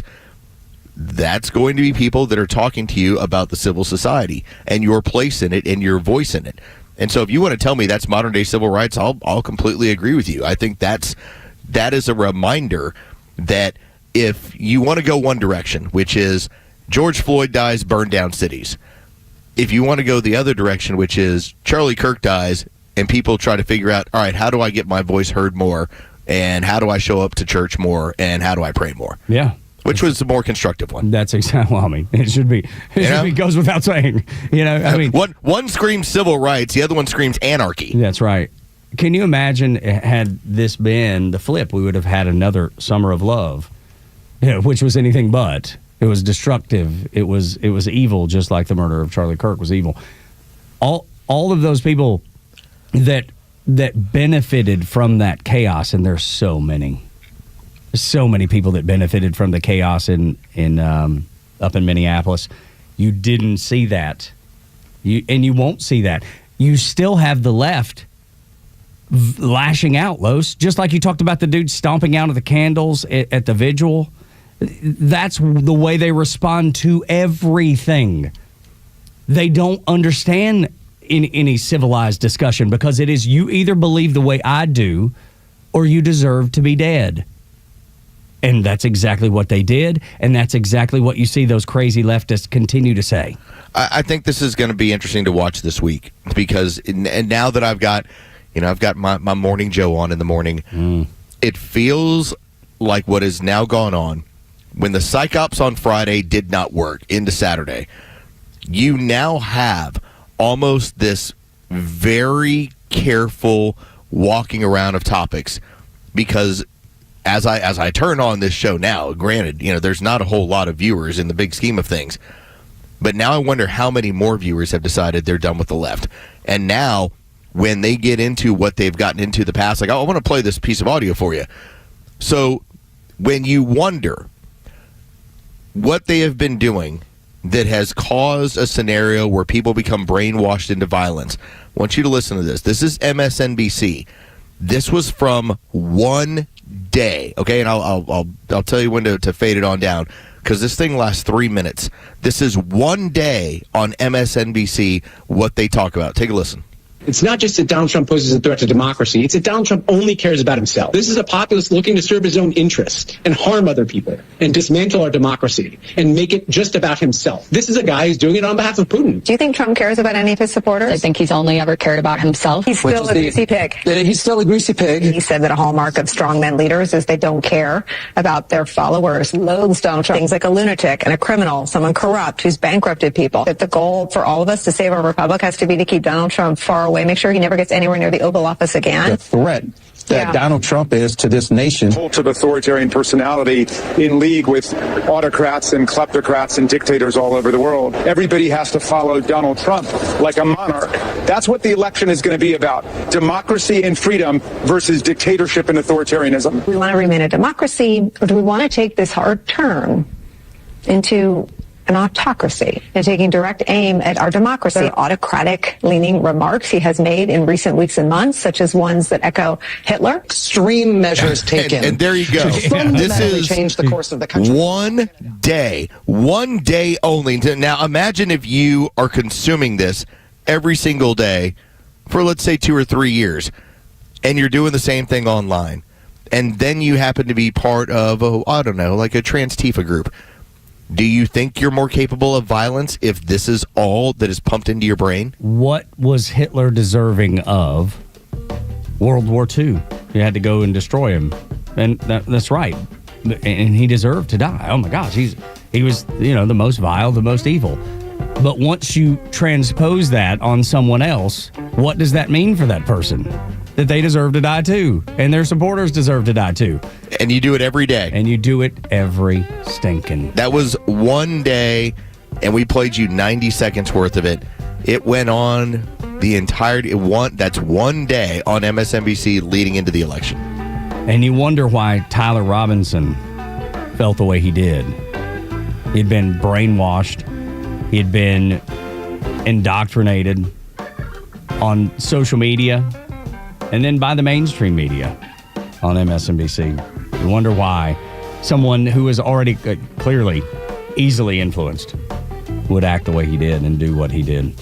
When we continue, the left is focused on indoctrinating children and now is using one of their favorite games to do it. This is especially frightening for me because I have young nieces and nephews that love this game, and I bet you do too. Next on Extra. Get the latest breaking news and insight from the biggest conservative voices in the South when you follow Extra 106.3 across all your social media platforms. Find us on Facebook, X, Instagram, and YouTube at Extra 106.3. Good morning, it's Los. Let's talk about Howard Brothers and Exmark. When it comes to mowing, you'll want to run the perfect play for your lawn. So, what do? You get yourself an Exmark. Their mowers are built to perform like a champion. Legendary cut quality, unbeatable durability, pro-level speed. Exmark helps you score the perfect yard week after week. Don't fumble your mowing season away. Put Exmark in your starting lineup, available at Howard Brothers. They're the team that has your back in the lawn no matter what. The grass is always greener when you take care of it with Exmark and with Howard Brothers. Looking for the perfect car, truck, or SUV? Jim Ellis Buick GMC has you covered. With a huge selection of new and used vehicles, finding the right fit is easy. Whether it's a Buick Enclave or Envision, a GMC Acadia or Yukon, or the power of the Sierra and Canyon trucks, and the best part, you're never alone in the process. Their expert sales team helps match you with the right vehicle, while their finance specialists make buying simple and stress-free. With decades of experience, Jim Ellis Buick GMC understands the importance of offering an expansive inventory that fits every driving performance, style, and budget need. Plus, every new Buick and GMC comes with cutting-edge technology, premium comfort, and advanced safety features so you can drive with confidence. Already a Buick or GMC owner? Well, keep it running like new with their state-of-the-art service center staffed by factory-trained technicians who know your vehicle inside and out. Start your search at JimEllisBuickGMC.com or shop in person in Chamblee off Peachtree Boulevard, inside the Perimeter, or in Beaufort off Highway 20 near 985. Jim Ellis, Buick GMC, we are professional grade. Atlanta, it's Mark from Atlanta Safe House. Can I have your attention, please? I have an important announcement. Our president has a backbone. Thank you, President Trump, for standing up for the American people. We sleep better knowing our country is protected. And speaking of protection, criminals laugh when you purchase a fake safe from a big box store. There's no better time to visit Atlanta Safe House and see what a real a real safe looks like. But wait, there's more. Now through the end of the month, save hundreds of dollars on all Browning, Fort Knox safes and vault doors. Drop by one of our locations or go to AtlantaSafehouse.com. I've advertised a lot of things on radio over 50 years, from vacuum cleaners to booze, but only once have I advertised something that I knew for a fact saved my life. And that's what this particular commercial is. An advertisement for CPAPs, ETC, CPAPs, etc. I've been using a CPAP at night for over 20 years. Obstructive sleep apnea. It will kill you. If you think you have it, get a test. If it turns out you do have it, contact Roddy at CPAPs, etc. The largest in-stock selection. Travel CPAPs, batteries, hoses, masks, everything. You can visit their store in Alpharetta or online at cpapsetc.com. Same-day shipping, you'll get it fast and at the right price. CPAPs, etc. Don't take chances with your health. Hey Atlanta Braves fans, this is Kelly Kroll asking you to step up to the plate for the men and women who have served our country and protected our freedom. The Warrior Alliance, an official community partner of the Atlanta Braves and the Atlanta Braves Foundation, is helping thousands of veterans to achieve success after military service. Either you or someone you know has served and deserves our support. The best way to say thank you for your service is by helping a veteran round the bases on their journey home. Donate today at thewarrioralliance.org. The stories that matter to you. These are your Georgia headlines. Here are your Georgia headlines for Monday, September 15th. Early voting for a special runoff election for state Senate in North Fulton and Cherokee counties. Senate District 21 began Saturday. Republican Jason Dickerson is competing against Democrat Deborah Singley for the seat that Brandon Beach vacated when President Trump selected him for the U.S. Treasury Department. Early voting is open this week in several locations in both counties. Election day is September 23rd. Cobb County Election Director Tate Fall is stepping down from the role she took on less than 2 years ago. The board has named Michael Dietry as acting elections director. He will serve in that capacity until a permanent successor is appointed. And one man is in custody after an officer was shot Friday night in North Georgia. Captain Brantley Worley remains in critical condition in a Chattanooga hospital. Police say the suspect opened fire when officers responded to a call for a suspicious person in McKaysville. The suspect was arrested on Saturday morning without further incident. Governor Kemp shared a call for prayer from all Georgians for Captain Worley on Sunday. Weather for today, partly cloudy with temperatures in the mid-80s. With your headlines, I'm Jerry Payne for Extra 106.3. 7 o'clock hour is brought to you by Van Sant Law Group. If you're in an accident, make the right call. VanSantLaw.com. We've talked about how the left goes after your kids because they want to be able to indoctrinate them early, right? That's the reason they're so involved and so have their tentacles so deeply in teachers' unions, in elementary, middle, high school, college too. My son this semester in college has a leftist lunatic as a teacher. Oh, how fun. I mean, dude, he is like... Jacob told me he's the worst teacher that I've ever had. He was like, I've had teachers that have different political beliefs than I do. It's fine, it's no big deal. It was like, this dude is overwhelming. He's oppressive with his beliefs. And it has nothing to do with the class that we're taking. There's always political conversations and political information injected into a class that has nothing to do with politics. Well, if you want to have some fun with it, just have somebody in the class record him and say, "What do you think about the assassination of Charlie Kirk?" Yeah, boy, let me tell you. Yeah, it would be an interesting little video to see how this lefty lunatic carried himself. But the reason I bring all this up is because the left, we are up against something that is truly evil, truly dark, something truly deep in someone's soul. Roblox. I don't know if you're familiar with it, Los. It's very much so. Yeah, the game with girls, with daughters their age. I would imagine that they're probably at least familiar with it, if not play. The company announced the end of last week they had taken down more than 100 experiences referencing Charlie Kirk and his assassination on the platform. It's for people that don't know, it's a virtual universe, lets you create and share experiences, build things, build cities, and you can buy skins. There's just it's a fun little game. Kids, typically are into Roblox or Minecraft. Those are like the two big ones where you kind of create your own scenarios, create your own worlds. The deal with Roblox is that you have the ability to create scenarios that you then have players play within. And so most of them are pretty benign. Most of them are, hey, I decided to make a particular world and you get to jump into it and try stuff in. But obviously that can also be pushed politically if you want it to be. And so they had to remove 100 different experiences simulating, recreating the murder of Charlie Kirk. And when you think about this, that 50% of users of Roblox is under 16 years old, it is their goal. It is their stated goal, is to get to your children some way or other. And they use whatever means necessary to do that. They have no reservations about going after your kids and trying to indoctrinate them. So please be aware. Be aware if you have kids or grandkids that play Roblox. They've taken 100 down. That means there's probably 500 or 1,000 more that they have no idea exists. And keep in mind, if you go back to 2021, what happened within this country was a huge push to get at your children that were at home. Remember, as many of you had your kids at home, you went through the end of the school year in April, into May of 2020, and then, in my case, within our county, the girls went back to school the next year. That didn't happen for everybody. And so there was this growing importance to use YouTube to get to your kids. I still remember on this radio program, we actually jumped onto YouTube because in the right-hand corner would be a flashing box, depending on some of the kid content you went to, and it would say, "Are you gay?" And you had to click through it, and it was a series of questions that was basically grooming. And so don't think that it was just YouTube and it was just during that time period.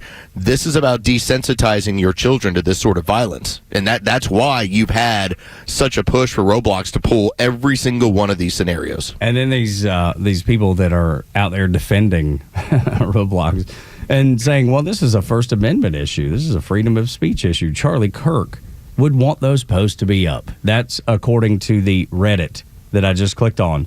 When I did just a quick search, I didn't put any effort into it, Los, and that's what I stumbled upon. Can you imagine what your children are stumbling upon, your grandchildren are stumbling upon online when any of this stuff comes up? They're being inundated with it. This is such a false narrative and a misunderstanding of how the First Amendment works. Because yes, if you would like to, hey, what I created, that's a show of my expression. That's a show of what I consider art. Okay, you can make all those arguments. And what you will find, because there are people that have done this online too, well, I'm my own boss, so you can go ahead and complain to whoever you want. Right. But you're not your own customer. That's right. Okay? Roblox has an issue where when the customers start complaining about this, that's why they're making the move. because you need customers to have a company. And if your customers are complaining or highlighting that they have an issue with what you're allowing to go onto your servers, that is First Amendment. Again, the First Amendment keeps your particular set, whether you want to say it's your local municipality, whether it's your state, whether it's your government, it keeps them from coming after you for what you say. It does not protect you from what the consumer decides they want to deal with. Right, but they would tell you otherwise, right? They would complain otherwise. I've got First Amendment rights to post this. Yes, you do. You're absolutely right. Post away. And then when the reaction comes, don't be surprised. I'm sure you've seen the video of the people getting fired. There's plenty of them out there. Oh, they're so much fun. When they go into meltdown mode, well, what am I going to do now? What in the world? I may not be able to pay my rent. I can't do this. I can't do that. I don't have enough money to buy gas. Well, maybe, just maybe, you should have thought about that. Maybe you should have pondered before you hit send. What is it that we heard from the former NFL coach? Don't press send. There's a moment. This was he used to coach with the New York Jets, and he's on ESPN. Why am I thinking Herb? Anyway, his whole point to when he talked about social media use. This was early. This is like 2014, 2015. He said, "Don't press send." Yeah, he's like, right. "Think about it. Think about it for a while, and then don't press send." Yeah, dude. Do you know how many times I've done that? And I know it sounds maybe it sounds absurd. Where you don't put any email address in the email. You don't put any subject. You type out the email, get it off your chest, then you hit delete. I've done that 1,000 times just to be able to get it off my chest and then move on about my day. I think that's what normal people do. It's the insane people that are like, I think, you know what? I think actually taking this and posting it is the good idea. We should have sent Herm Edwards to everyone's home at some point. Edwards, there you go. Don't press send. That's right. Don't press send. It's just so obvious that sometimes you need to use the 24-hour rule. Let me see if I'm still feeling this way in 24 hours. And if you do, then you can go through the process. Okay, what is it that I want to send? Let me reformulate here. But after 24 hours, most of the time, you're like, okay, I'm done with that. I'm moving on. I have to move on. Herm Edwards, a wise man, a very wise man. Some people say you can't learn anything out of football. I disagree. I think you learn so much playing football. That's one of those moments. Because I have to imagine, like, for instance, Clemson. Clemson right now as a university. Having an emergency meeting this morning, by the way. They had an initial release that talked about the First Amendment and how they were going to respect the beliefs and what their administration and what some of their professors had talked about. Within 10 hours, the backlash was so strong, probably from donors, I would willing to bet. Yeah, at a very conservative school like Clemson, yes. That it turned into, just kidding, we're going to take a look at this. We'll have some suspensions and firings coming. Don't press send, man. Like that. Don't tell people that you're a ghoul. I think, Tug, that you had this nailed from so very early on. You brought up these people got away with this for the better part of a decade, that they thought they could always say whatever they wanted with a lack of proof. They could just let their emotions fly. They could say whatever they felt like at any point. And now that that's not the case, now that the temperature has changed, now that the game has changed, they're left standing flat-footed. They don't know what to do other than, what do you mean I got fired because I put this online? What? I was just speaking my mind. I was just speaking my mind. Yes, you're right. Too bad. Good. Let us know where the crazy is.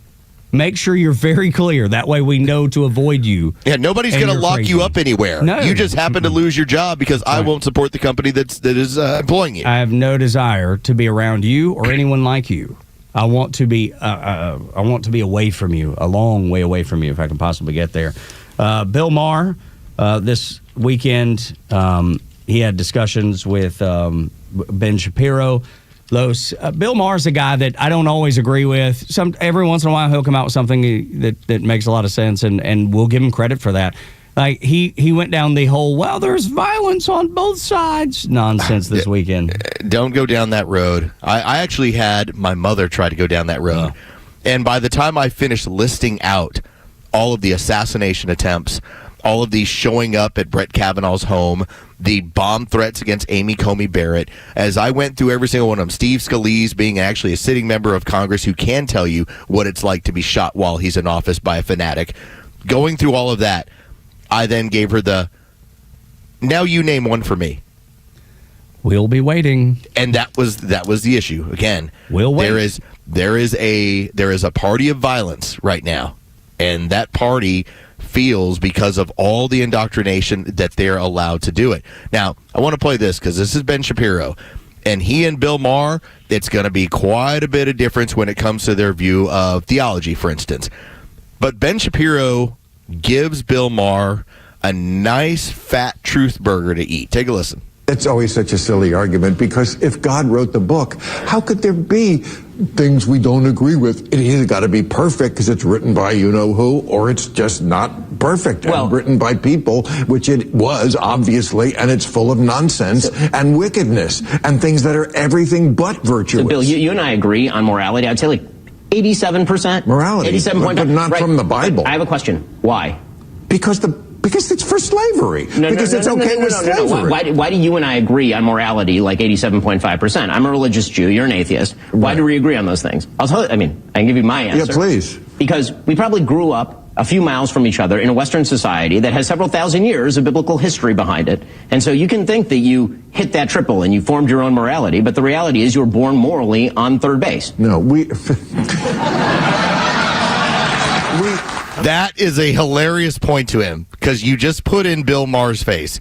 You don't have to be a believer in order to be a beneficiary. Of course.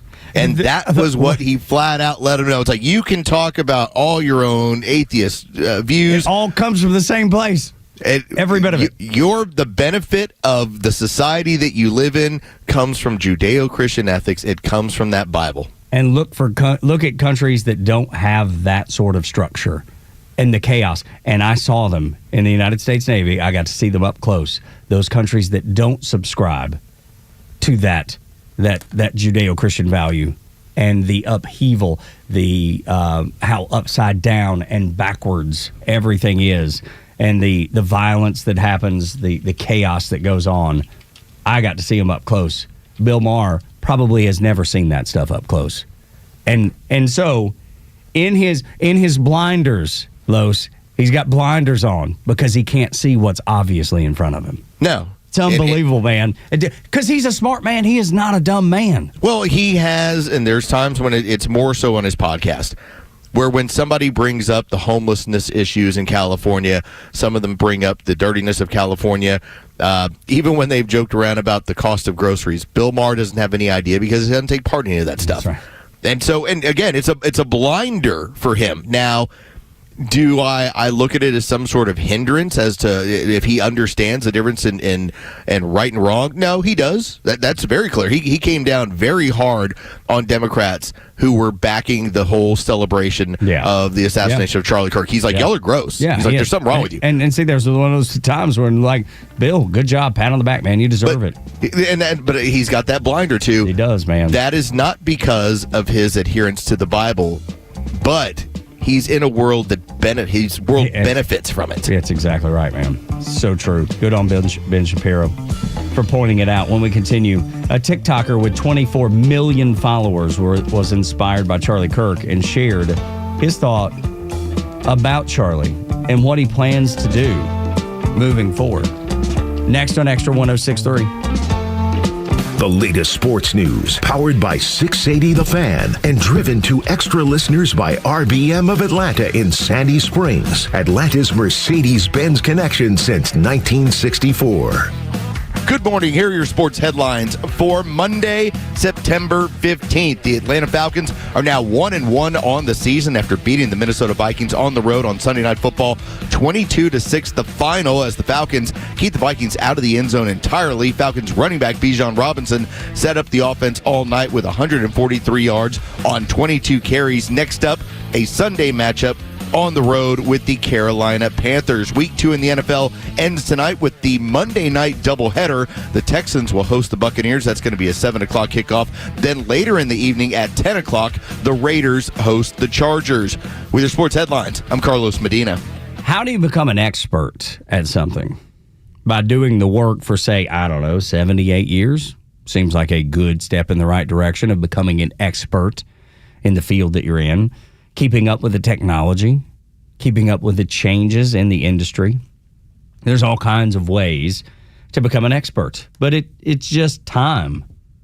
Ultimately, it's just time. Central Heating and Air Conditioning has been serving Atlanta for 78 years, delivering honest, dependable service. That's what they do. They're family owned and operated and have been the entire time. So many of these companies in Atlanta have been purchased, and they've kept the same name. They kept the name of the company that was bought out, but now they're owned by some big conglomerate, some big group. You don't have that at Central Heating and Air Conditioning. When you call them, you will speak with an actual employee of Central Heating and Air Conditioning. Try it today if you don't believe me. I try to be very honest on the show all the time, sometimes soul-bearingly honest. This one isn't quite that deep. It's just if you want good service, you want to work with a good company that shares your values, use Central Heating and Air Conditioning. Stay comfortable year-round. 770-GET-HEAT, centralheat.com. They are your Atlanta carrier experts. Join Daniel Madelon, CEO of A Second Chance Bail Bonds, and co-host Tug Cowart as they bring together law enforcement, justice insiders, and voices from every part of the justice system, victims, advocates, and people who've turned their lives around. It's not PR, it's not fluff. It's an honest talk about what's working, what's broken, and how to build a better path forward, one second chance at a time. This week's guest is Fulton County Sheriff Pat Labatt. Justice Unfiltered. Unfiltered, informed, and unbiased. No one plans on going to jail, but when it happens, it's important that you know who to call. Call A Second Chance Bail Bonds, where we believe everyone deserves a second chance. Whether your loved one's been arrested in Cherokee, Clayton, or any of the other metro Atlanta counties in between, A Second Chance Bail Bonds works fast to help expedite release within hours. A Second Chance. It's better to know us and not need us than need us and not know us. Call A Second Chance 24/7 at 404-BAIL-OUT or online at atlbail.com. Hey, it's Los here to tell you about a new, stress-free, and completely transparent way to purchase your next pre-owned car, truck, or SUV. It's with Tom Mitchell, the Honest Car Guy. Tom, traditionally, I've been a payment buyer. How do you work with that type of buyer? I have people that come in all the time and they want to spend $20,000. Okay, if their payments are $400 on $20,000, they don't realize without the doc fees, without all this other stuff, we can put them in a 22 or 23 model car and we can spend a little bit more money and have the same payment. So if you're a payment buyer, don't come in here just saying, I want to spend $20,000, because we can sit there and help you and we can put you in a newer car with lesser miles at a payment you need.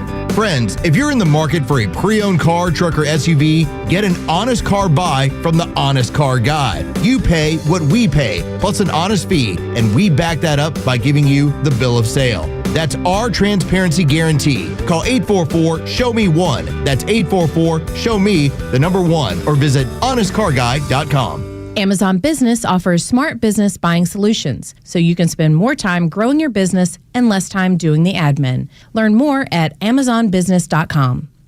The Dean's List with Janice Dean. A small act of kindness in Maryland that turned into smiles and love for a Korean war vet makes today's Dean's List. 96-year-old Charlie Rensel is well known throughout his community, and everyone knows his name at the local bar. Mr. Charlie proudly wears his Korean war cap, and sometimes patrons will cover his tab for Charlie and his wife Anna. One day, Mr. Charlie mentioned he was getting treatment for blood cancer and had early dementia. His wife needed to do upgrades on their home to accommodate his needs. And that's when word spread throughout the community. Friends, neighbors, and strangers donated time and money to help with the home improvements that cost well over $10,000. His wife, Ann, says she was so moved by everyone's kindness and generosity toward her husband. Mr. Charlie says he's never seen anything like this in his lifetime and remarks that his tears were not from being sad, but instead tears of joy and happiness. Janice Dean, Fox News.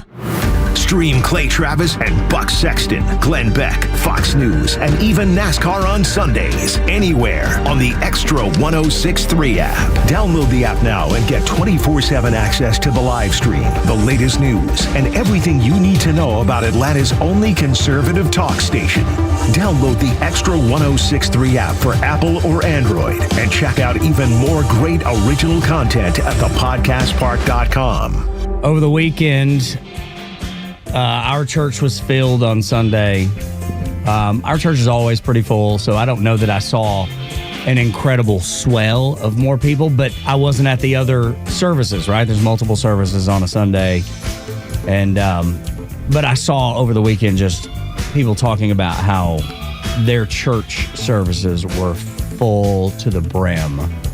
That's the thing, Los, that the communists, they didn't consider. They never thought in a million years, just like when they took the mugshot of Donald Trump, they never thought that that was going to benefit him so greatly.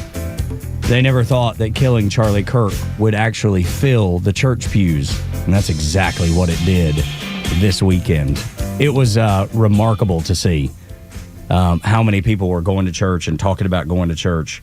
There is a TikToker with 24 million followers. His name is Alex Sedlak.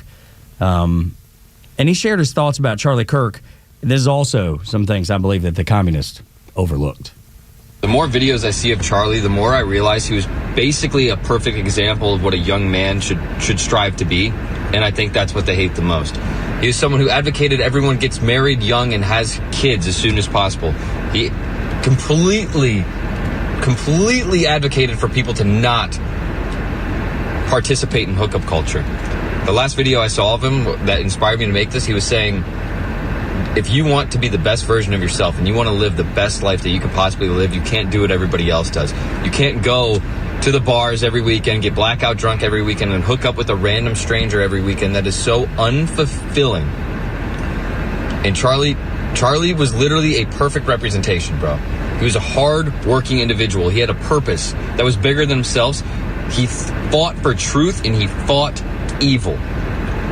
He advocated everyone had kids, and I think the thing that the system fears the most is people thinking for themselves, but not only thinking for themselves, but having children that also think for themselves. And I don't want to use Charlie's name for views whatsoever, but I feel so compelled to talk about this because I don't want his death to be for nothing. That is what scares me the most, because this is so insane.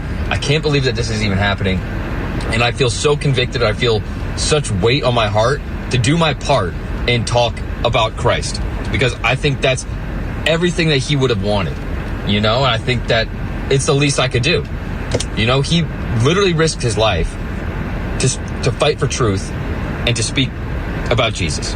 Dude, I mean, he covers the entire battleground.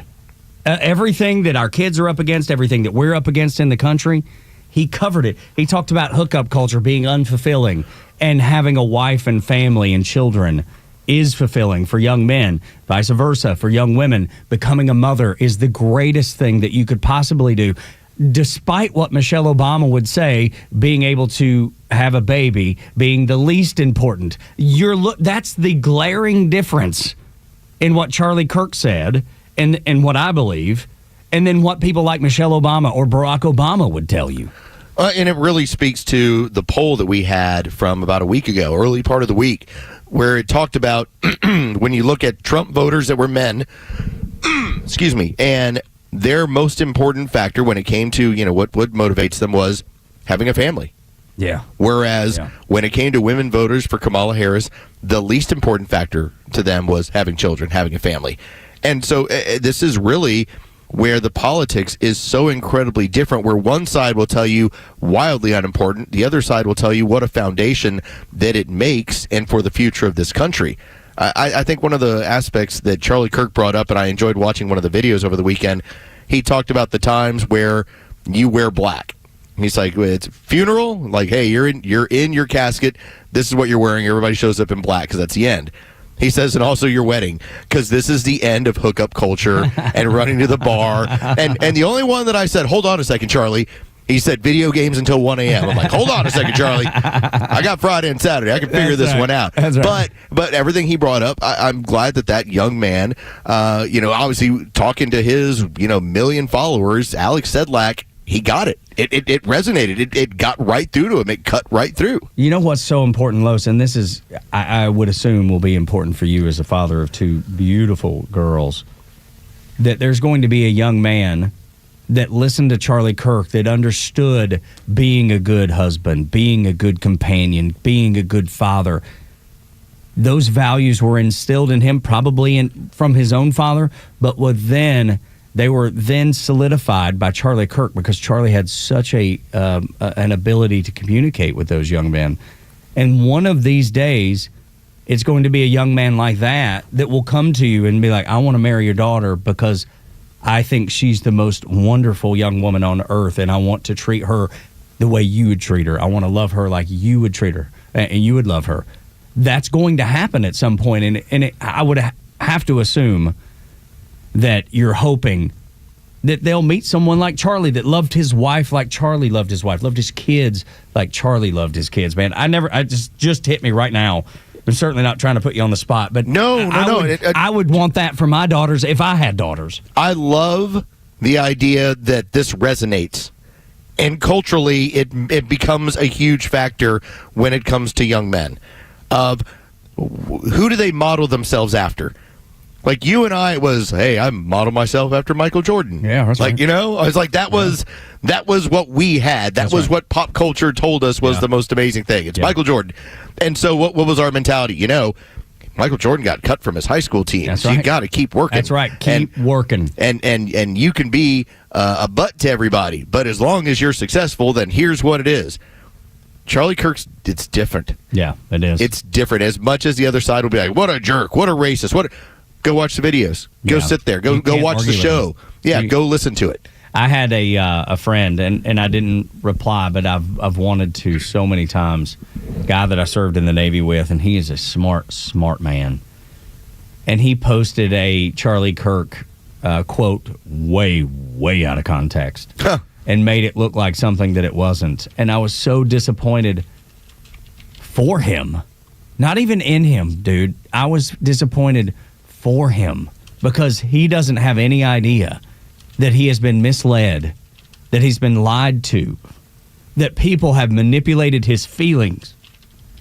So he lashed out and shared this quote out of context and said, no discussion needed under it, and there's no needing to go into what it was. I love when you have somebody who posts that out, something like that, with the whole, don't try and prove me wrong. Exactly. Well, what happens when you're wrong? Yeah, right? I mean, I wanted to reach out to him, and his name's Todd, and he lives in New York, and I wanted to reach out to Todd and be like, dude, you're a smart man. You did so well in the Navy. You've done so well after your time in the Navy.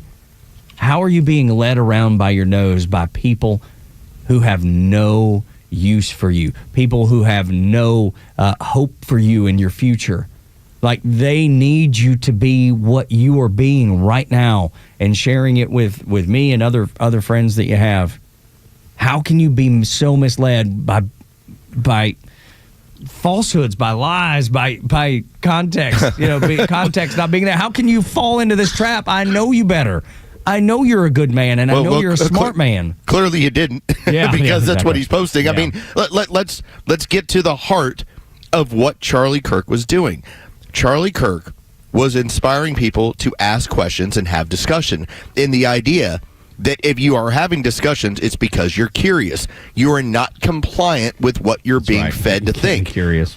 So to think that Todd decided to tell people, here's what's up, no discussion needed, it goes very much against the idea of, are you curious enough to be able to have a discussion? Yeah, no, that's exactly right. It couldn't be more of like the fascist compliment of, here's what it is and deal with it. That's right. That's not how it works. Right, and that hopefully is falling apart in the United States of America as we speak. When we continue on Extra, the end of the left as a party. Next, on the Morning Extra on Extra 106.3.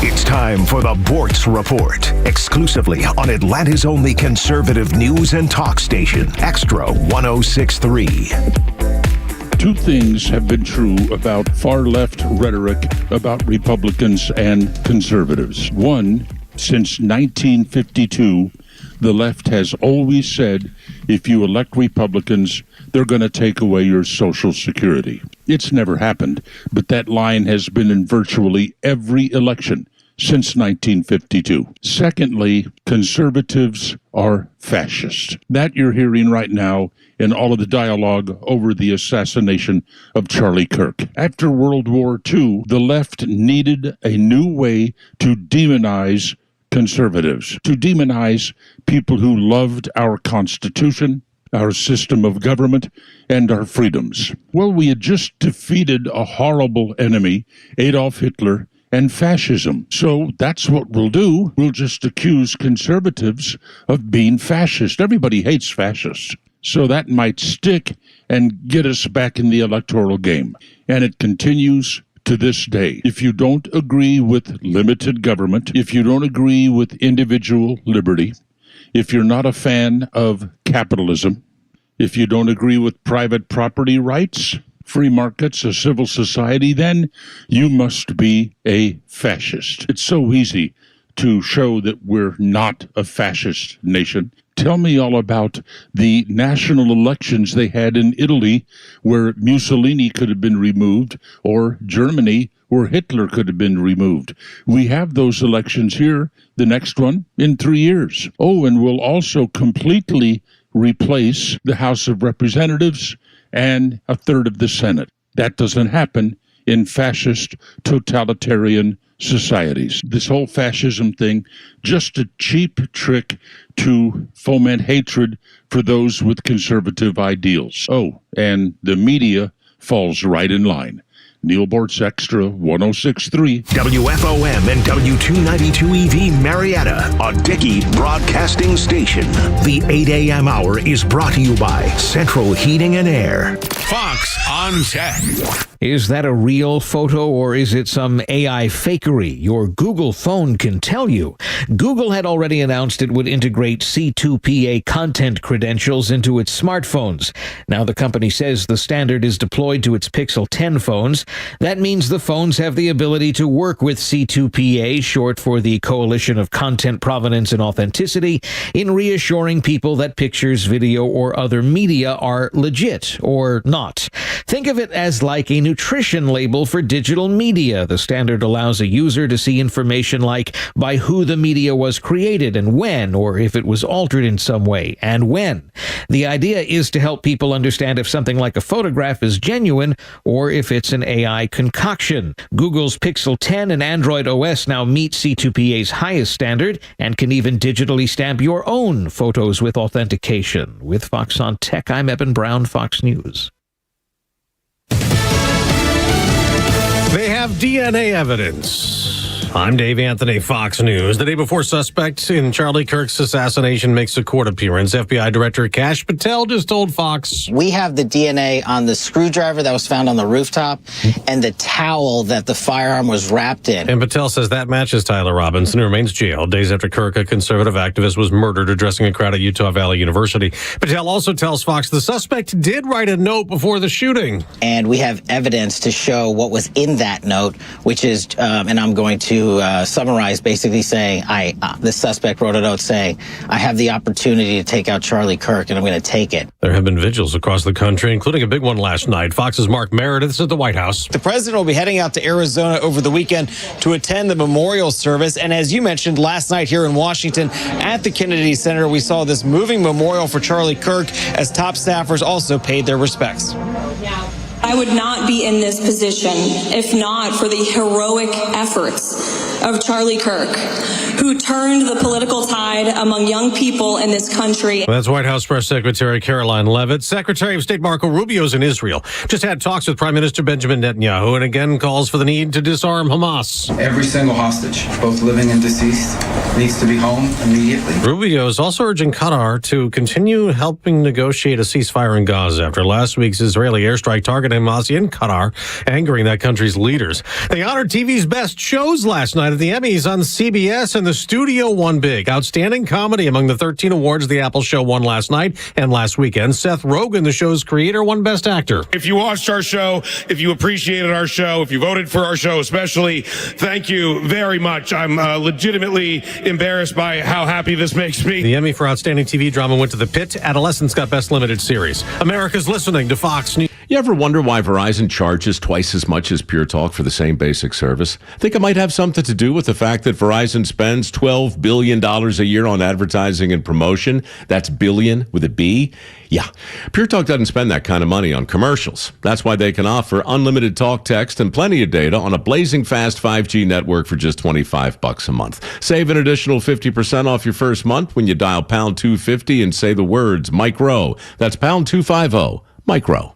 James Carey joined the United States Marine Corps after being inspired by his grandfather. James loved being a Marine, but his life would change forever during a training exercise. James lost consciousness and nearly drowned. The incident resulted in a brain injury that left James blind, unable to use his body, susceptible to memory loss, and more. The Tunnel to Towers Foundation built James a specially adapted smart home, enabling him to live more independently. Help heroes like James. Donate $11 a month to Tunnel to Towers at t2t.org.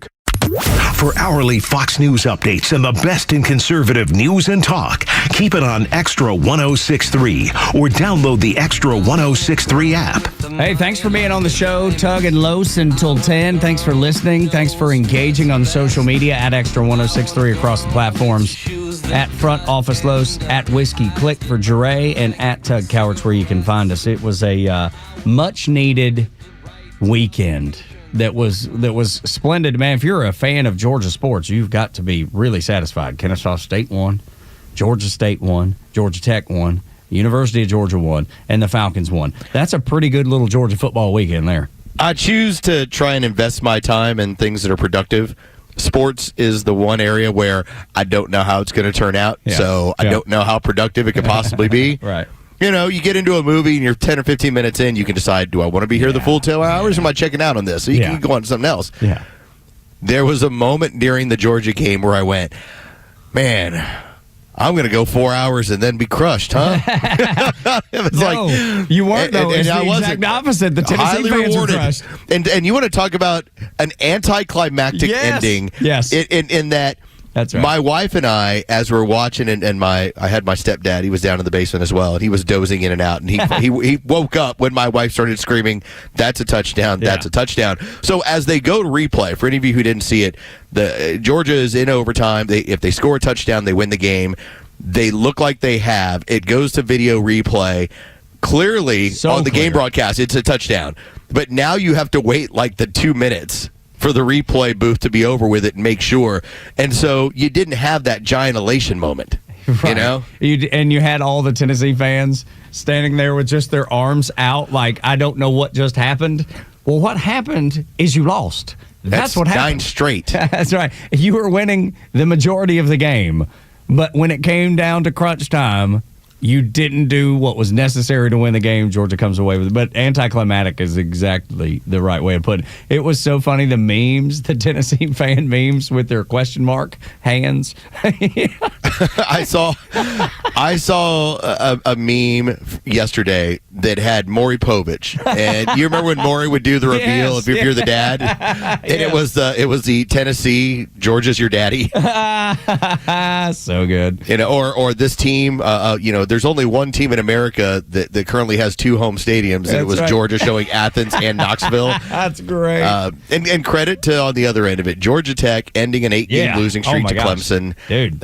Haynes King is a total beast. Just fun to watch. 25 carries. You can't live a life where your quarterback runs the football in the ACC 25 times, but apparently Tech is just, in their mind, we're going to ride this thing until it's broken. Goodness, I hope they don't break that kid. Man, that was fun. And he would do it, too. It's not like they're asking him to do something that he doesn't want to do.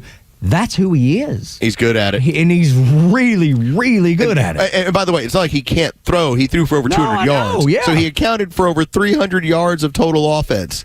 That was pretty impressive, and I think to give love the other way, Gunnar Stockton and some of those throws at the end of that ball game, that notably, the fourth down throw, down 8, you got to make plays, and that young man made plays. It was a fun weekend all the way around. Dude, I watched a podcast of him talking about how he got his first cows, when he was like 14 years old or 15 years old. And he was like, coming up, I was, always wanted some cows. And so that's what we got. And I got them for Christmas or my birthday or something else. And he was like, then I started realizing how much work it is. I had to fix all the fences. He was like, our fences were terrible. Had to go repair all the fences to make sure the cows didn't get out. And I would get calls in the middle of the night, hey, your cow's in our front yard, come get him. And it was just funny to see how he grew up. And I grew up with so many people just like that. So it is so endearing for me to hear him talk about growing up with cows and growing up with people that love cows and love animals and love farm life. And, he drives his grandpa's old 97 Ford pickup truck. He's the most down-to-earth, regular kid in the world. He is just great. And he proved a lot of people wrong, Los. Yeah, those are some big numbers. And for somebody, when you talk about how Georgia did not really attack defenses in their first 2 weeks, I kept saying, they're not going to show you stuff when you have to go to Knoxville. That's right. And you saw just, they busted out. Now it can be very frustrating, but they busted out screens that we'd never seen before. I was going to say, they were playing, there was 2, maybe 3 plays that I'd never even seen Georgia run before, ever. They had a whole new amount of screens that they're going to do. They were coming out with different attacks as far as who they were using at their X-wide receiver positions. Yeah. You started to see them abuse the young corners for Tennessee.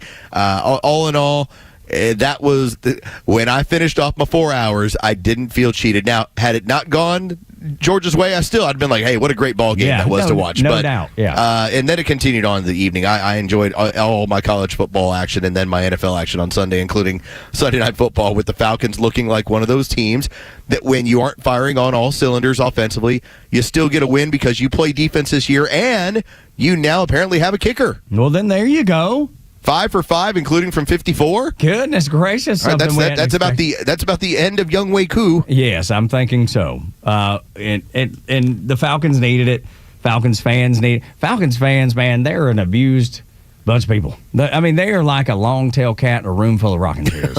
They're just always nervous, always on edge, and you can never rest and relax if you're a Falcons fan because you never know where the next punch is coming from. It's like the punch comes in from the back of the room. You had no idea. Where did that come from? I was loving that J.J. McCarthy, again, the Vikings quarterback. Remember, the Vikings were 15-2 last year, and they had Sam Darnold on a 1-year deal. He was like the stopgap, and he had a great year. But they had made it a point. They drafted J.J. McCarthy, with a top 15 pick, and so it was going to be his team. And, man, did he look like he was lost last night. Just lost. This team is screaming about getting Sam Darnold back. Well, speaking of lost, man, the left, the Democrat Party, the left as a party completely lost.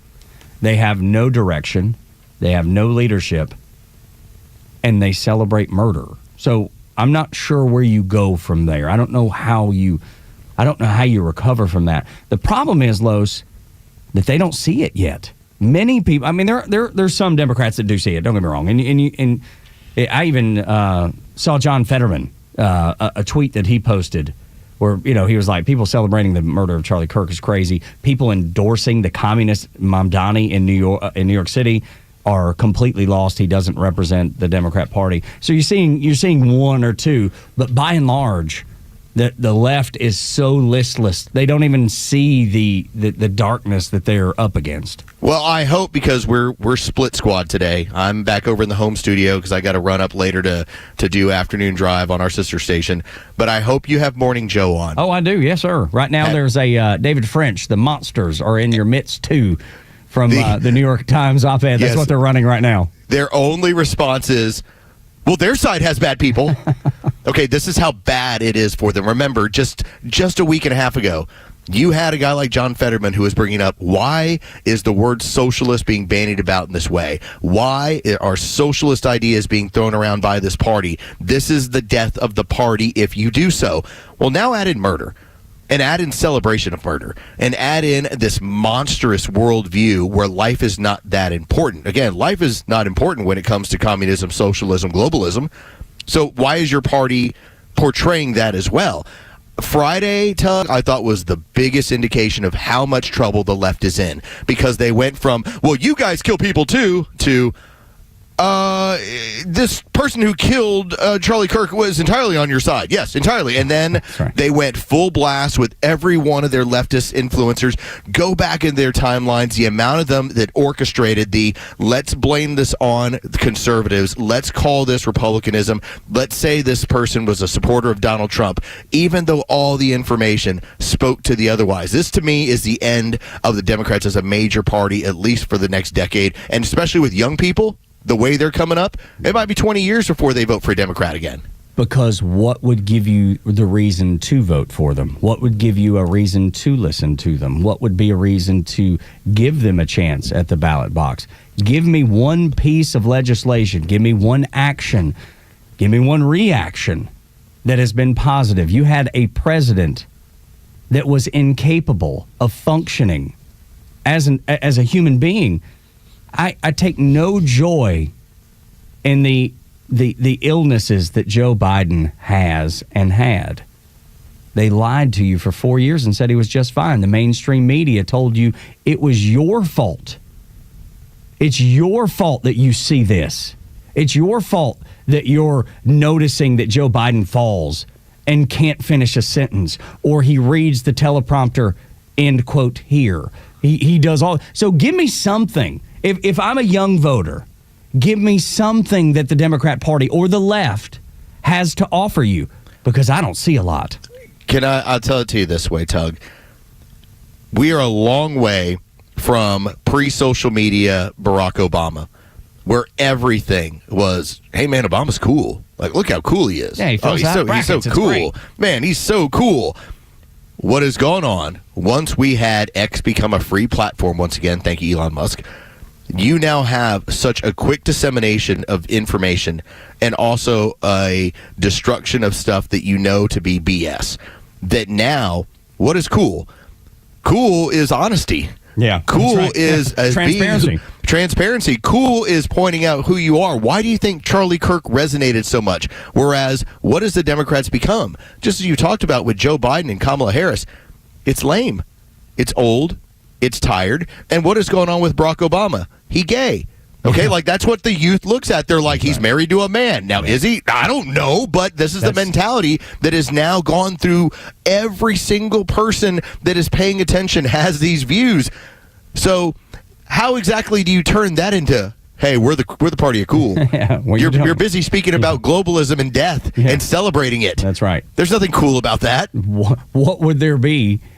Give me something to latch on to. Where is the cool? It's just where's the cool? It just doesn't exist. Was it Kamala Harris and her hyena laughs? Yeah, no. Was it that Joe couldn't find his way off stages? Was it that Kamala said, "No, I wouldn't change anything. No, I think everything I would have done it the same way." Tell me where the cool is. It's gotten old and tired and stale, and it lies to you. If there's one thing that we've seen, there has been this push after Charlie Kirk's death, where young people across the board, men and women, have talked about wanting to be better people and wanting to live this way and wanting to be more in touch with church and more in touch with the Bible and try and be a better person.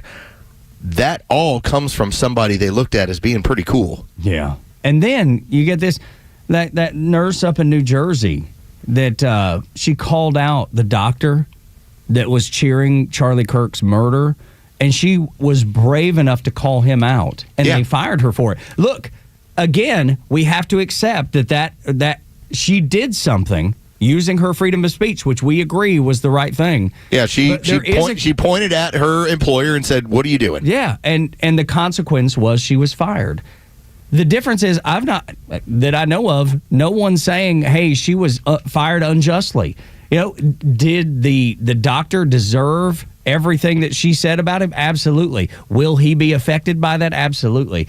It's these other side, these clowns on the other side, Los, that are saying, well, I've been able to say everything I wanted to for the last 10 years. I can say anything. Nobody can do anything. Nobody can do anything to me. And that is, there is nothing that is fascist or extremist or any other ist or ism that you want to apply to that. All we have ever pointed out is that you have freedom from your government to speak in the way that you want to, but that you do not have any sort of free pass from your employer, freedom of consequence, anyone else in that regard. And that's what we've always pointed out, that hey, nobody's going to go and arrest Bud Light for something that offends you. But if you decide you don't want to buy Bud Light, nothing wrong with it. That's your choice. Exactly right, man.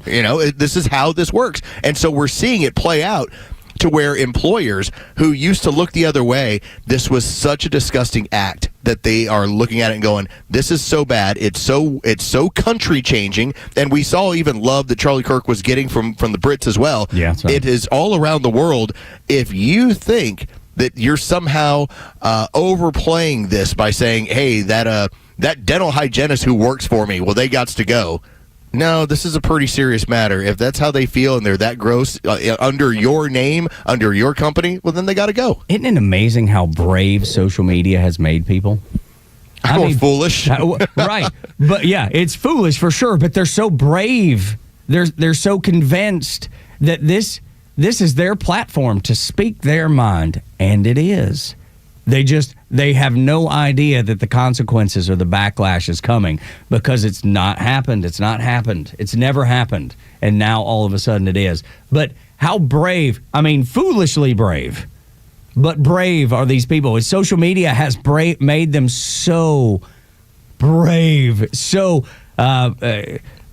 going to take their ideas and put it in your face and make sure you know how they feel. I'm going to have to make sure that you know exactly what I think all the time. That's right. Every second of every day, I'm going to show you how I feel and tell you how I feel and dare you to say anything about it. Now, the tables have turned.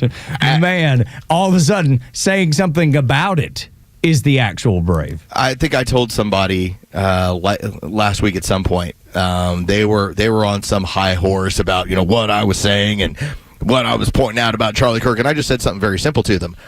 I was like, well, I'm going to. I reposted their comment, and I just said, you're welcome to look through my timeline, and people are welcome to look through yours, but you're not going to like it. Yeah, you better start going cleaning up that thing, because you're going to find a whole lot more independent thought on my end versus what you've been putting out there. And when we go through it, I don't know, if you want to go all the way back to COVID, you're going to go, wow, how right was this person? Yeah, exactly. And how programmed are you? And that was the difference that I was highlighting between the two. And the amazing thing is they better clean up that timeline, because those new employers that they're going to need are going to be scouring those timelines. They already did it, but now it will be amplified.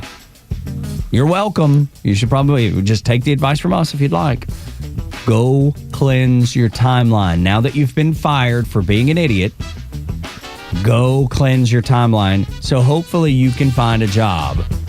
And then maybe, just have some sort of self-control. Just a little. Just a little bit. That's all I need you to do, is have a little bit of self-control. Or you can be a complete idiot and get fired again. It's up to you. It'll be a toss-up as to which one they do, I'm sure. When we continue, the governor of Utah was completely wrong in his description of Charlie Kirk's words. Next on the Morning Xtra, 8 o'clock hours, brought to you by Central Heating and Air Conditioning, your Atlanta carrier experts. 770-GET-HEAT, centralheat.com. The Xtra 106.3 app is your live connection to the station, streaming free across Georgia. But it's also loaded with all our original shows and podcasts.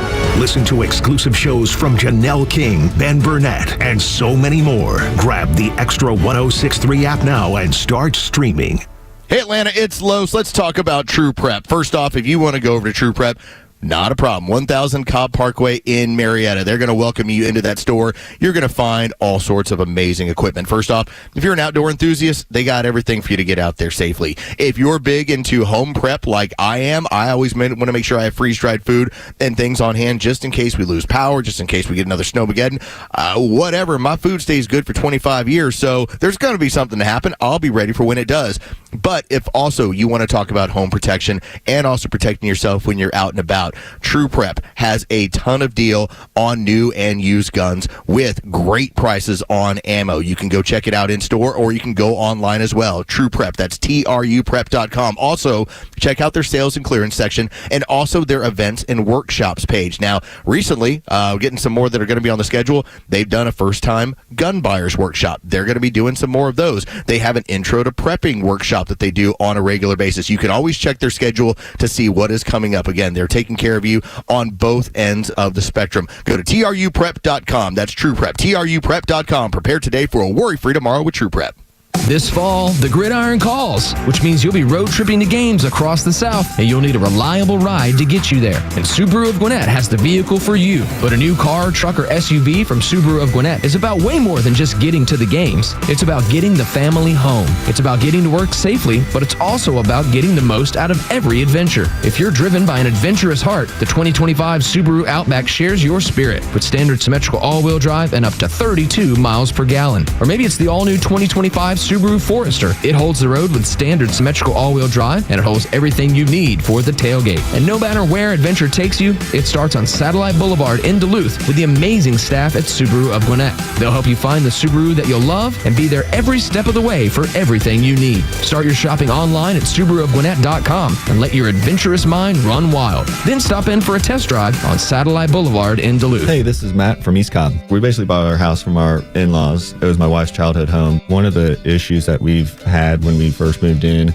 was our dog in our backyard. It was extremely shaded, could never grow grass back there. We resodded it twice. So ATL Turf Co. did an amazing job with our backyard transformation. They basically created a miniature golf hole. We have a miniature fairway. We also have a miniature little putting green. Consists of about 4 holes, total about 40 yards, so you can definitely work on your short game and your putting. After that transformation that ATL Turf Co. did for us, my father-in-law came and saw his house the way it looked after the fact of we had a putting green and a miniature golf course. Sure enough, he did the same thing with ATL Turf Co. He has a beautiful backyard, wonderful stonework, drainage, and a beautiful practice area for chipping and putting. Check him out online at atlturfco.com. September is Fan Appreciation Month at Truist Park, and you don't want to miss out as the Nationals and Pirates come to town September 22nd through the 28th. Fans can look forward to the Ronald Acuna Jr. bobblehead giveaway presented by Truist, Los Bravos Night powered by Georgia Power, the Kids Club Appreciation Party, and so much more, with tickets starting at just $7. There's a great seat no matter your budget. Head to Braves.com/promos for all the details. Atlanta Braves baseball. We are Braves country. Yeah, I love this fall type season here in Georgia. That means football, family time, cooler evenings out on the deck. Wait a minute. Did you know that more than 1 million decks in Atlanta metro area are not up to code? You know, codes in the counties change. Before you fire up that grill, hang those fall decorations. Ask yourself, is your deck really safe?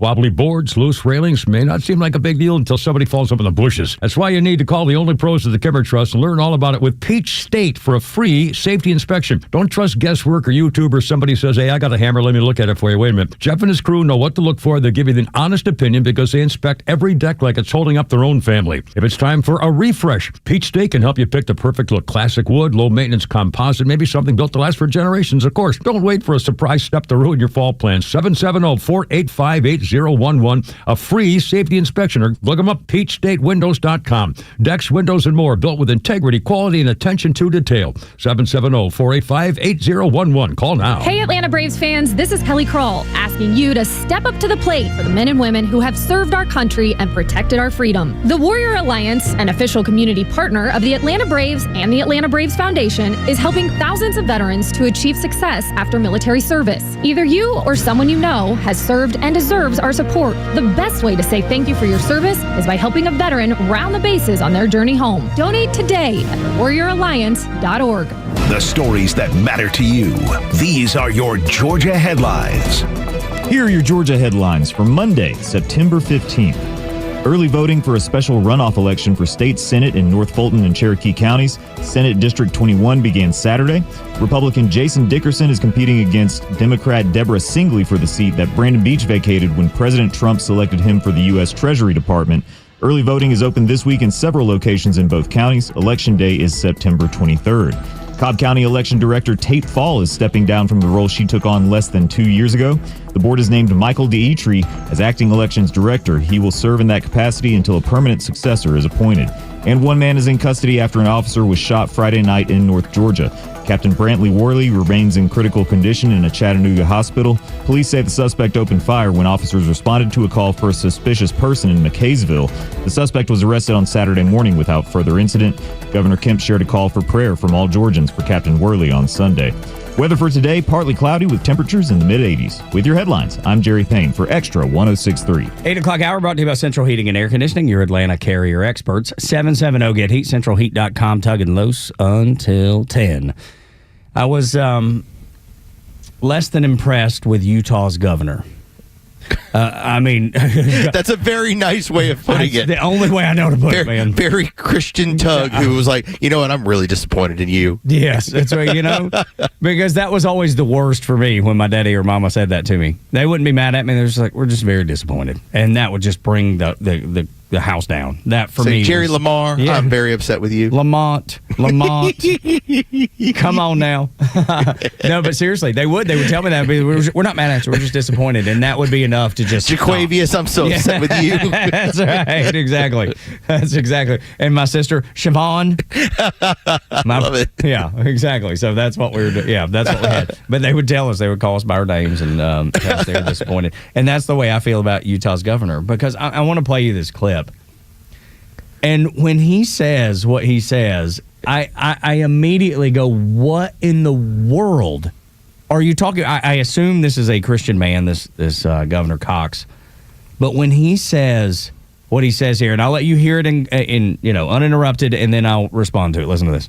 I'm not saying we have to just sing Kumbaya and hold hands. What I'm saying is we actually should disagree. I think Charlie represented that better than anyone. Charlie said some very inflammatory things, and in some corners of the web, that's all people have heard. But he also said some other things about forgiveness. He said some amazing things about when things get dark, putting down our phones, reading scripture, going to church, talking to our neighbors. He said that we have to engage, and that's what I appreciate most about Charlie Kirk. Quoting the Bible has now been labeled inflammatory by the governor of Utah. That was at that moment, I was like, you have no clue. You are so in over your head right now. You have lost anybody that would have listened to you. You've lost them just by saying that. That was enough for me to go, okay, I know everything I need to know about you. Well, first off, on Friday, he was the person who gave the left some daylight when he started off with it looks like this person, came up with the right. And that got the ball rolling. Like something like, oh, of course, this shooter, he must be a right winger. Yeah. All right, now that's the other part of this. It's the politician in this guy. Because if you're going to say that Charlie Kirk, who would dish out some very hard truths, for instance, he would point out, here are the amount of black children growing up in their homes without a father. Now, he's basically saying to you, 18 to 20% of black homes have a father in the home. He's like, it used to be, and he would go back through the numbers into the early 60s when you had black families that were right there with white families, right there with Asian families, anybody else who had a two-parent home. And so is that inflammatory to tell people hard truths that culturally you have a problem?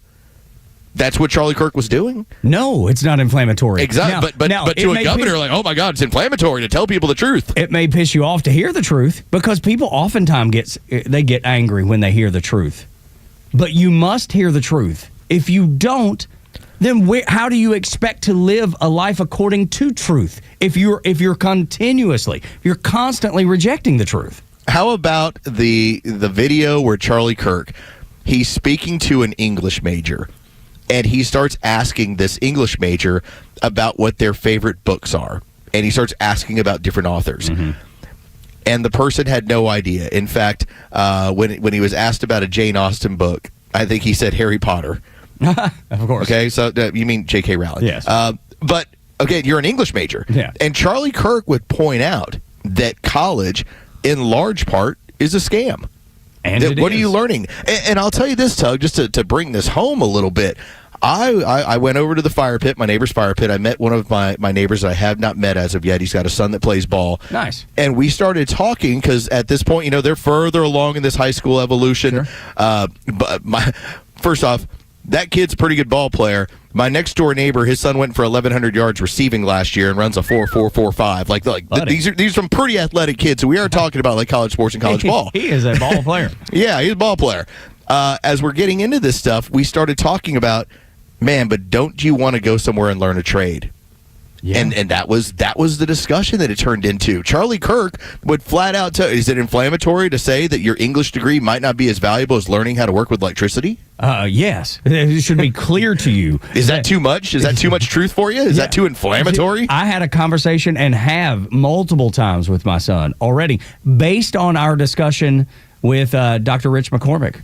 And I explained to him what Rich McCormick's son is doing. I was like, this is something you probably need to consider as well. Is a college degree good? Yes, it's great, whatever. But should there be more that goes along with it? Is there now a new step that you need to take to separate yourself? Because a college degree doesn't separate anyone any longer. 0 people. And Charlie Kirk actually had pointed out, to your point, Los, he had pointed out so many times, how many of you right now are taking classes that are a complete waste of your time and is nothing more than a money grab for the university? Yeah. And everybody in there, no matter what your point of view, everybody raised their hands because my son has a class like that in college right now.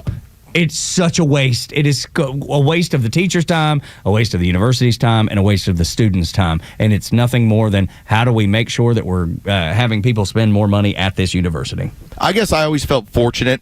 Maybe it's the whole child of divorce thing, but I was always one of those people that I had my group of friends. We always used to joke around about being the broken homeboy club because it was like me. The broken homeboy club. And it was like 3 other guys, and we were like the only kids who were like, our parents were divorced in the neighborhood. It was like that. It was broken homeboy club. But what it did is we were all pretty free thinkers. We explored different stuff. We had all these different discussions. So by the time I went to college, I was not going to be able to be put in a situation where I'm like, well, I've totally rechanged how I think about everything. I'm like, no, I think about this, and again, I would incorporate certain things we brought in. We would have these discussions, and that was fun. It's different when Charlie Kirk flat out tells you this is indoctrination. This is what's going on. And to think that the retort oftentimes is, well, you didn't finish college. Well, some of the sharpest minds we've now had are people that are not indoctrinated. Rush Limbaugh and Charlie Kirk especially. Absolutely. And I would never compare myself to either one. But I would like to point out that I am a 3-time college dropout. I do wear that like a badge of honor. but Dalton State College, baby, let's go. Not everybody's meant to be a road runner. That's one of the things we've learned. But I bought a T-shirt. But that is one of those aspects of you, Tug, that I think is always genuine for the audience. And then when you said, you know what, I still don't want to grow up doing the carpet business. So I'm gonna go jump on a naval ship. I'm gonna go serve my country and figure it out. It doesn't mean that college is for everybody. It doesn't mean it's the worst thing ever. Too. Of course, it's not. Right. It's just a matter of what are you studying, what are you learning, and that's where Charlie Kirk was bringing it up. That there are some of you out there that this is not going to be what you think it's going to be. And though Charlie disagreed with people, Los, though he disagreed people, he didn't reject them, and that's the thing that keeps getting missed.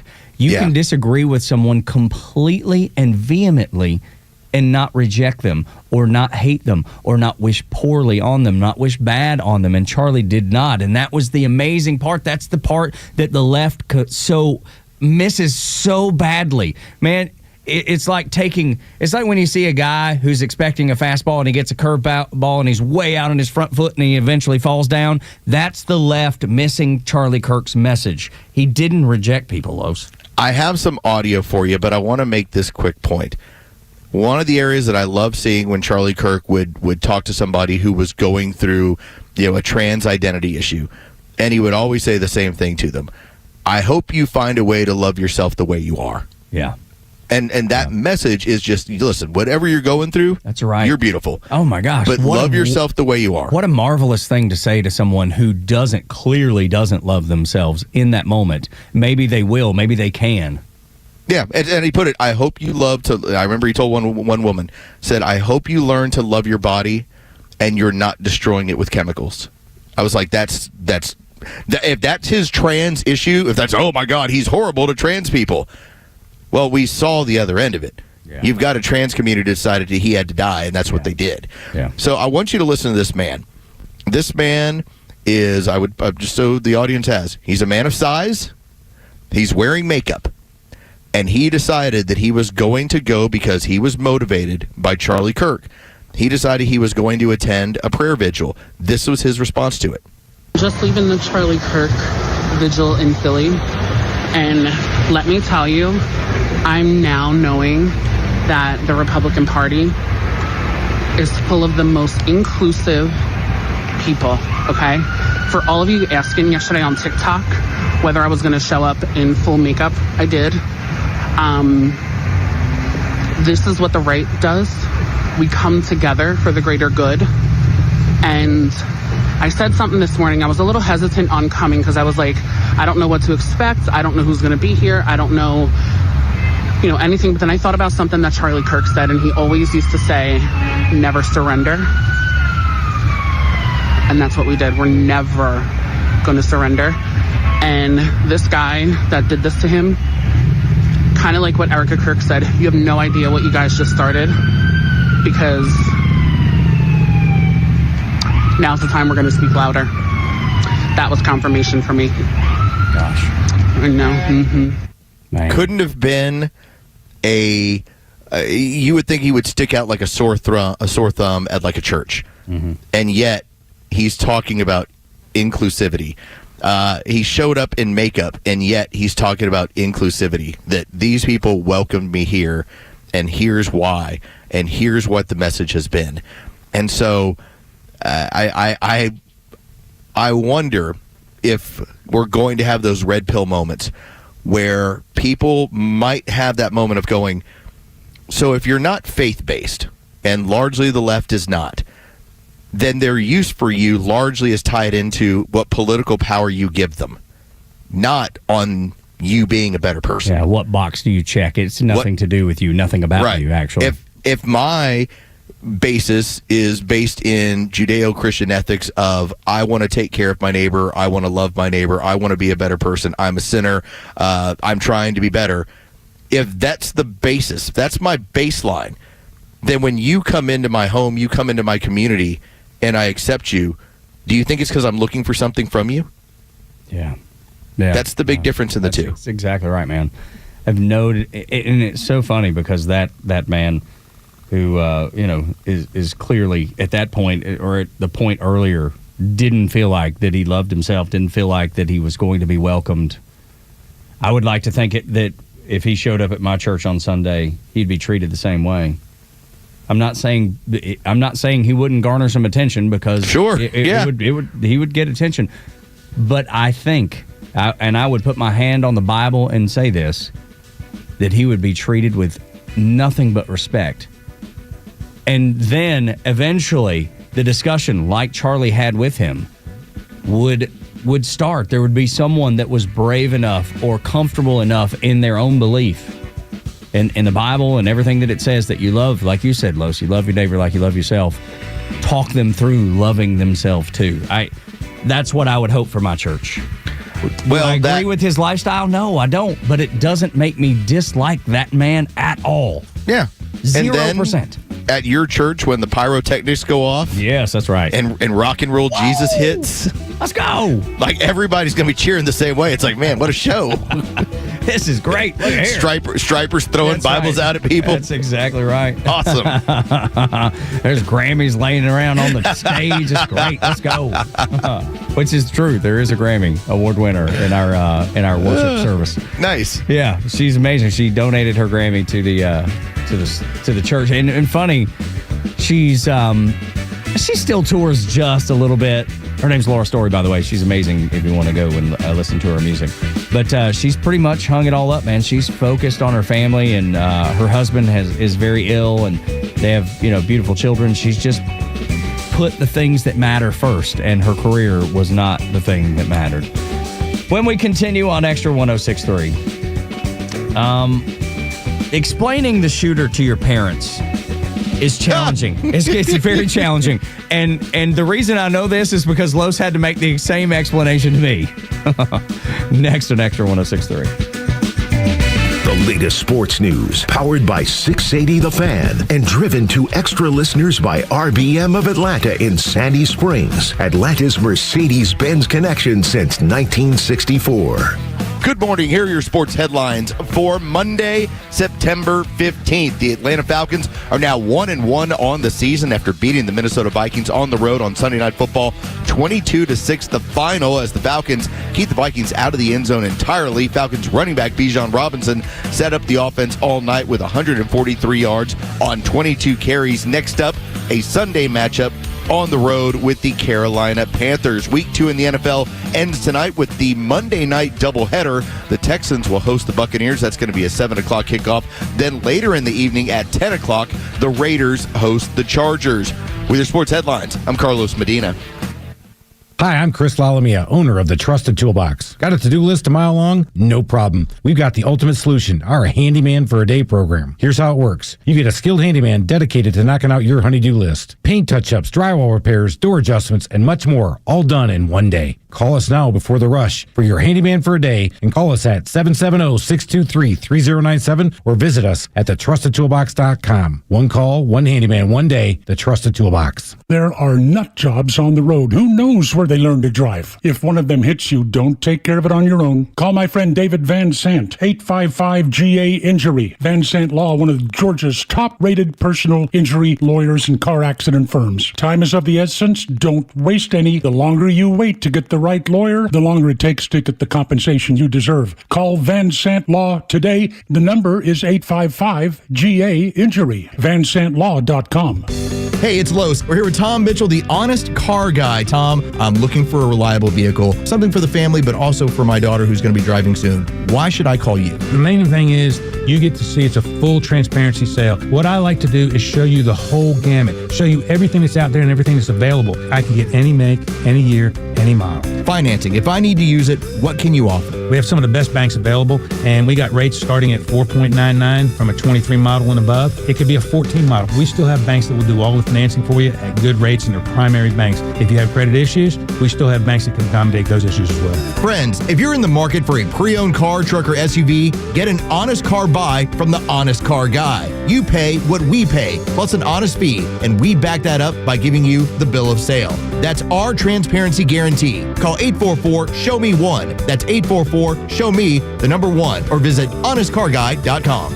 This is Poll Parade with Fox News Director of Polling, Dana Blanton. How voters view Donald Trump's presidency easily falls into two buckets. Issues like immigration, border security, and public safety in one. In the other, all things related to the economy. His job ratings for each are quite different. Our Fox News survey shows Trump's weakness continues to be the economy. 39% of voters approve of his handling of it generally. It's 36% on tariffs. And the fewest number, only 32%, are happy with how he's handling the cost of living or inflation. Now, here are his strengths. 47% approve of how Trump is managing immigration. 50% give him a thumbs up on crime. And his best marks, 47% approval, are on border security. It's also his second highest approval ever on any issue in a Fox News survey. The highest, 60% for how he handled the hurricanes in 2017. I'm Dana Blanton. That's your Poll Parade.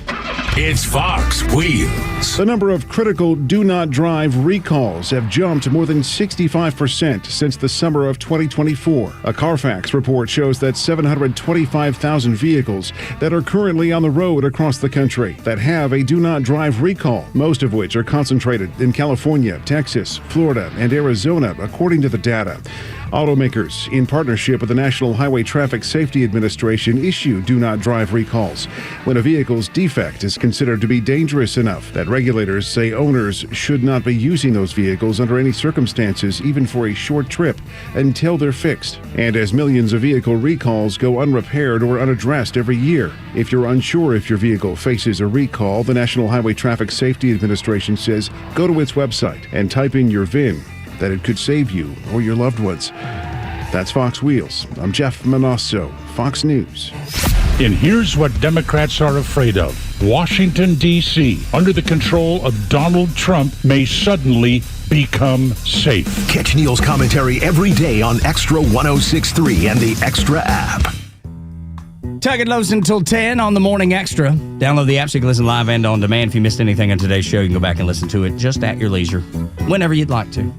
And there's a bunch. There's been such great discussions, and we appreciate you being part of them on social media. The greatest discussion, the greatest ever. Yeah, that's right, of all time. The GOAT. The most amazing of discussions. That's all we do right here. We just do amazing work, and we are amazing. Some people say that maybe it's the most amazing work that's being done on radio today. Exactly right. Hey, you'd be surprised how many people say that every day. They just come and knock. They on show up and say, "This is the most amazing work ever." Studio door, and they're like, I just can't believe how amazing y'all are," which has never happened, ever one time. We kid, of course, but there has been some great discussion this morning, and if you have missed it, go back and listen to it on the Extra 106.3 app. It's the greatest app ever. It is the might be the most amazing app in the history of apps. Like, I can't think of one better. Can you think of one? I can't think of one. Uber Eats. No. Maybe. That's definitely a second to the Extra 106.3 app. Because there's no fees. Uber Eats has lots of fees. Yeah, you're right. So we got fees no will kill you every time. Dude, I'm telling you, it'll make a hamburger, $25 versus, $7. Explaining the shooter can be a real challenge. I thought I knew, but I had no idea. Los calls me on Saturday and he's like, "Hey, did you hear about this? Do you know about this?" And I said, "Los, I've never heard that word a day in my life. I've never, ever, ever heard the word. I don't know what you're talking about. Please explain it to me like I'm 6. So we have to take all of our minds and place them into the liberal mindset, which means the obvious is not obvious. Okay, like for instance, if you go outside and we say the sky is blue, well, that doesn't really work in the liberal world. In the liberal world, it's, well, tell me what I'm supposed to see. Okay, like that's the fundamental difference. Now, if the liberal says, hey, to their liberal friends, the sky is blue, all right, then they're allowed to say it's blue. They can't just be observant. So, for instance, Tug, if I was to say that Tug Cowart was suddenly attracted to a man, would that make you gay? Yeah, I think so, yeah. Well, not in the liberal world. But Los, that didn't make any sense. No, not in the liberal world. And so, remember, we're coming off of a period on Friday where this person's far right because they're trying to deflect as much attention as possible.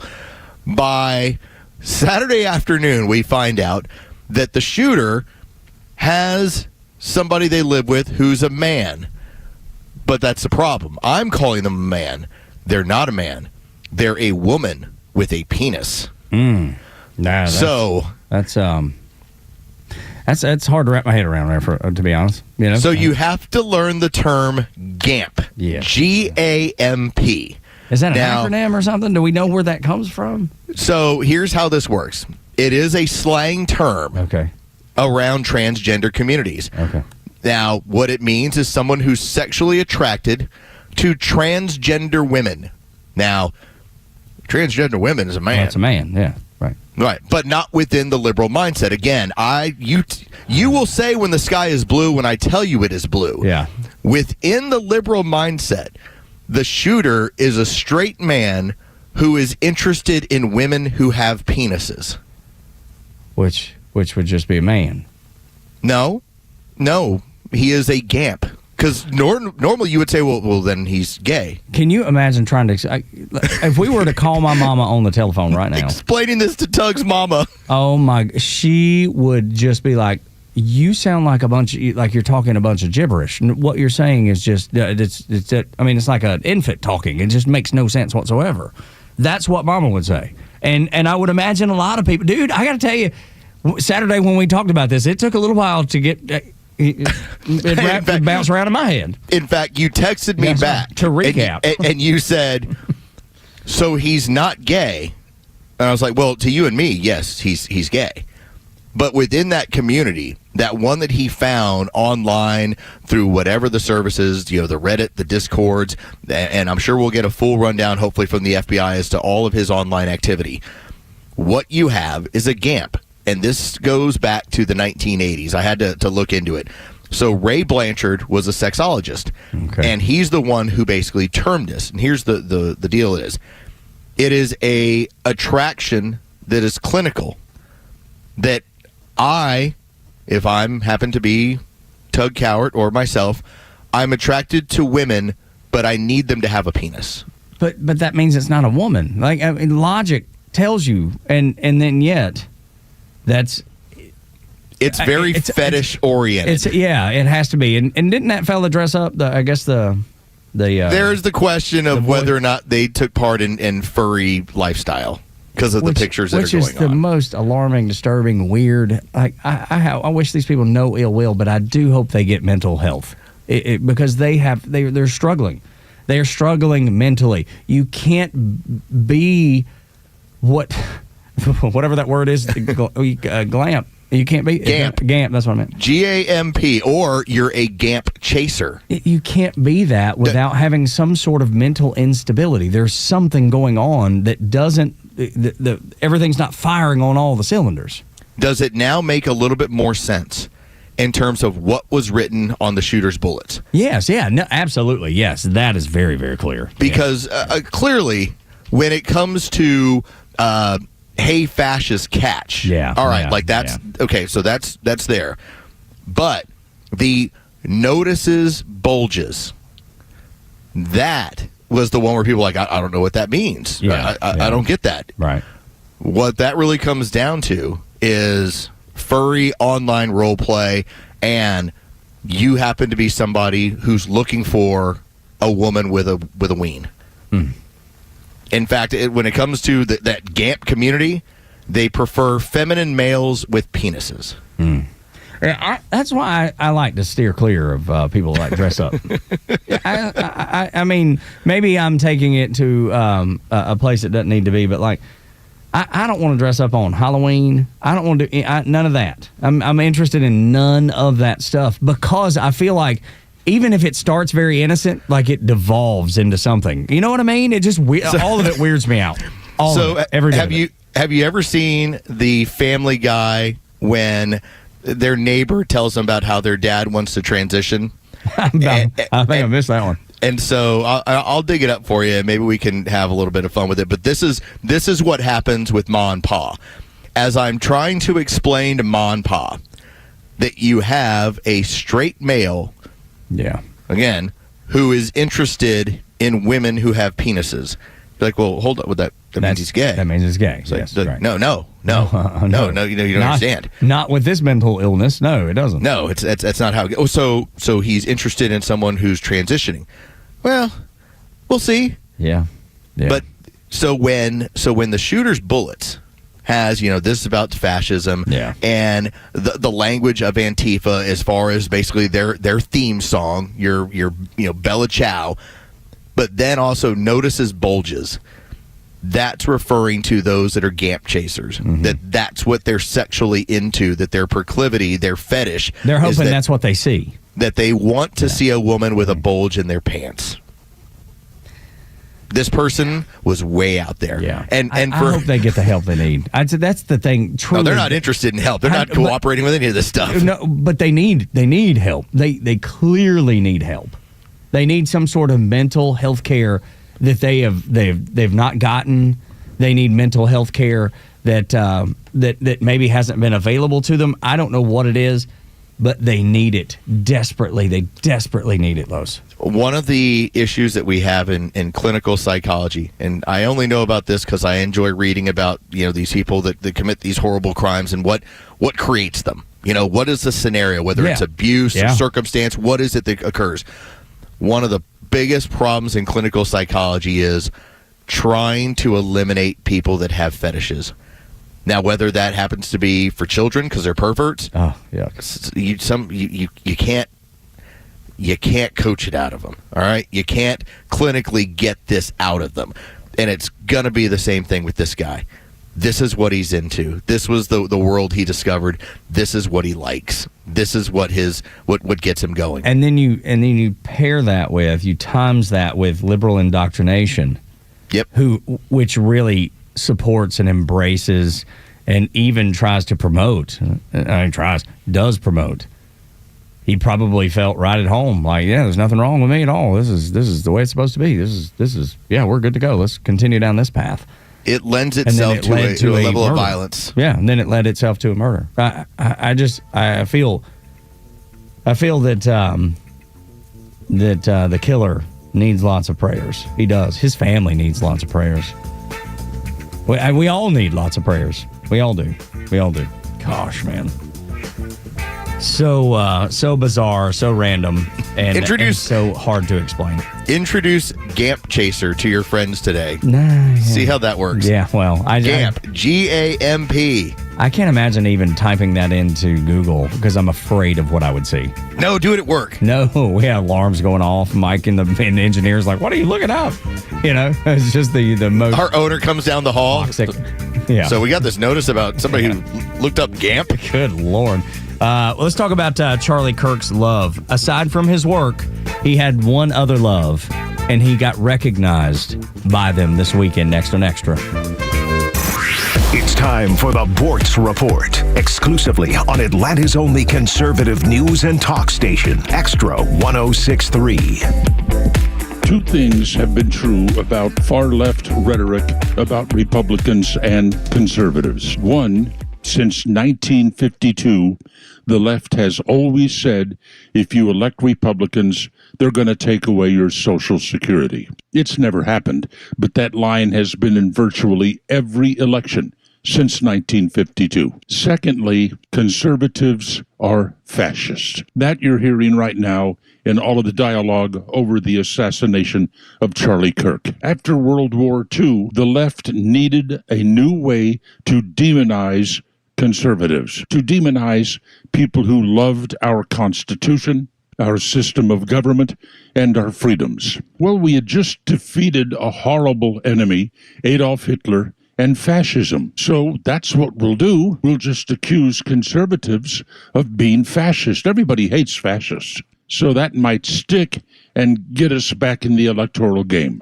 And it continues to this day. If you don't agree with limited government, if you don't agree with individual liberty, if you're not a fan of capitalism, if you don't agree with private property rights, free markets, a civil society, then you must be a fascist. It's so easy to show that we're not a fascist nation. Tell me all about the national elections they had in Italy where Mussolini could have been removed, or Germany where Hitler could have been removed. We have those elections here, the next one, in 3 years. Oh, and we'll also completely replace the House of Representatives and a third of the Senate. That doesn't happen in fascist, totalitarian societies. This whole fascism thing, just a cheap trick to foment hatred for those with conservative ideals. Oh, and the media falls right in line. Neil Bortz, Extra 106.3. If you've been waiting for the right time to make the switch to electric, this is it. At Jim Ellis Chevrolet, limited time incentives on select EVs are here now, but only through September 30th, 2025. That means if you've had your eye on an electric car, this could be your last chance to save thousands of dollars. Whether it's the all-new Chevy Blazer EV, the powerful Silverado EV, or something in between, now's the time to plug in and move forward. Plus, at Jim Ellis Chevrolet, we make the switch easy with expert guidance, flexible financing, and a friendly team ready to help you every step of the way. Don't wait. Visit Jim Ellis Chevrolet today or head to JimEllisChevrolet.com to find out more. But hurry, these savings disappear after September 30th. Jim Ellis Chevrolet, together, let's drive. Jim Ellis, expect the best. WFOM and W292EV Marietta, a Dickey broadcasting station. The 9 a.m. hour is presented by Southern Exteriors. Quality and precision you can rely on. Charlie Kirk assassin. I'm Dave Anthony, Fox News. I can report today that the DNA hits from the towel that was wrapped around the firearm and the DNA on the screwdriver are positively processed for the suspect in custody. That screwdriver was found on the rooftop from where Kirk was shot and murdered last week, addressing a crowd at Utah Valley University. FBI Director Kash Patel also tells Fox the suspected gunman did write a note about taking Kirk out before the shooting, and his family has collectively told investigators that he subscribed to left-wing ideology, and even more so in these last couple of years. Tyler Robinson is due in court tomorrow. Officials here at the Utah County Jail tell us that Charlie Kirk's alleged assassin is being held in a separate unit and is under special watch to make sure he doesn't hurt himself or others ahead of his first court appearance. He is not cooperating with the investigation, but Utah Governor Spencer Cox says other people close to the suspect are cooperating. Fox's Garrett Tenney at the Utah County Jail. Ryan Ruth's back in federal court in Florida for the second week of his trial, charged in the second Trump assassination attempt, which was thwarted 1 year ago today while the president, then a candidate, was golfing at his course in West Palm Beach. The trial of Ryan Ruth was expected to last 2 to 3 weeks, but he's defending himself and keeping his cross-examinations of prosecution witnesses short so it may wrap up sooner. Today, prosecutors are expected to continue calling FBI witnesses. Ruth hasn't said if he'll testify. That's Fox's Jill Nato. President Trump made news on Truth Social, posting a short time ago. A deal's been reached regarding what he wrote as a certain company that young people in our country very much wanted to save, referring to TikTok ahead of a deadline for TikTok to cut ties with its Chinese parent company, or the social media app would be banned in the U.S. over security and Chinese surveillance concerns. America's listening to... You ever wonder why Verizon charges twice as much as Pure Talk for the same basic service? Think it might have something to do with the fact that Verizon spends $12 billion a year on advertising and promotion. That's billion with a B. Yeah, Pure Talk doesn't spend that kind of money on commercials. That's why they can offer unlimited talk, text, and plenty of data on a blazing fast 5G network for just $25 a month. Save an additional 50% off your first month when you dial pound 250 and say the words micro. That's pound 250, micro. James Carey joined the United States Marine Corps after being inspired by his grandfather. James loved being a Marine, but his life would change forever during a training exercise. James lost consciousness and nearly drowned. The incident resulted in a brain injury that left James blind, unable to use his body, susceptible to memory loss, and more. The Tunnel to Towers Foundation built James a specially adapted smart home, enabling him to live more independently. Help heroes like James. Donate $11 a month to Tunnel to Towers at T2T.org. Align your business with other like-minded conservatives by advertising on Xtra 1063. Email sales at xtra1063.com. Tug and Los until 10 on the Morning Xtra and Xtra 1063. Download the app so you can listen live and on demand, so you can get the best in conservative discussion about all the crazy things that are happening in this world. And there's plenty to go around. Holy smokes. We do not lack for things to talk about. We do not lack for discussion points and conversations, because it's more like, okay, how do you pare it down? Like, what do we focus on? Like, what is the main idea? What's the most important thing to be able to discuss? And some days, Los, that's hard. Yeah, I mean, knowing how dark this all has been, yet how hopeful it's been, what it's inspired. It's always nice when you can get something really great out of something really awful. But the problem is you got to go through the awful. That's right. And that's where we're at. That's where it's all playing out. And to think that this is, really, this is like chapter 2. There's probably like 10 chapters here of what this story is going to be. And like I said, we're in chapter 2 right now. Yeah. It's unreal sometimes. Well, this is going to have far-reaching effects. We're talking about, and I was thinking about it in these terms. If there was ever going to be where the Democrat Party falls apart, would it not fall apart with casting your eggs into a group of people that are mentally ill? Yeah. Like you're casting your lot with this. This is over the course of history, we have seen countries, movements, grow and die on the backs of whoever was backed for that movement. Yeah. At one point, there was a whole lot of Southern Democrats that said, you know what? Starting our own country sounds like a great idea. Let's secede. Yeah, and did. And followed through with it. And that ended the Southern Democrats outside of the South, for about 60 years. Yeah. No, it's hard to see people hitch their wagon to something so destructive, because you see it and you watch it unfold, and you're like, the ledge is right there. How do you not see the ledge? And you're about to drive off the ledge, and yet they're like, no, this is the exact way we want to go, and then right off the ledge, man. Tug, what happens? Because again, I said we're on to where's chapter 2? We had the opening chapter last Wednesday. As awful as that was, and everything's gone on from there. This is going to spur.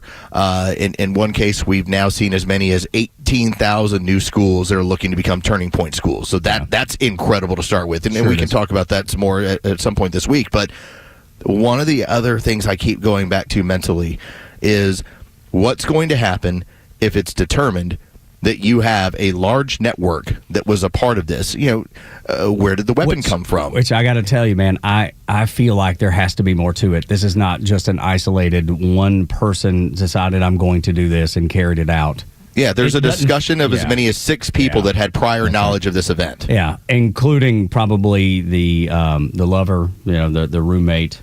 The woman with a penis, Tug. The woman with the penis. Would you please, and again, in our GAMP lifestyle, we have to make sure that we're speaking about this correctly. Yes. Because if I hear one more person say tranny, I'm going to be very upset.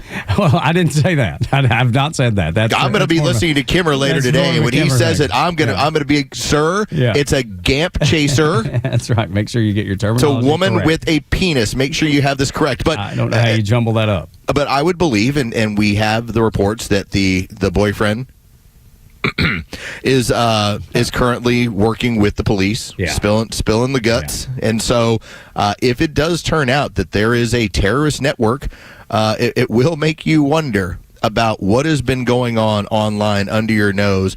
And this is what the Democrats chose to align with, a true domestic terrorist group. That's right. But the problem is, I don't see them backing away from it. Because we talked in that last, I think, at least in the last hour, just about how the left as a party and the Democrats as a party, how do you rebound? How do you convince someone to listen to you when everything you've done has been a complete failure? I mean, from a 4-year administration to silencing people during COVID, to lying to them during COVID, to telling them if you take the shot you don't get the virus. Oh wait, you need to take the shot, and the people around you need to take the shot. That way you don't get the virus. They came whatever they could just plug in anything, and that you were supposed to believe it and not question any of it. Well, it did work at one point.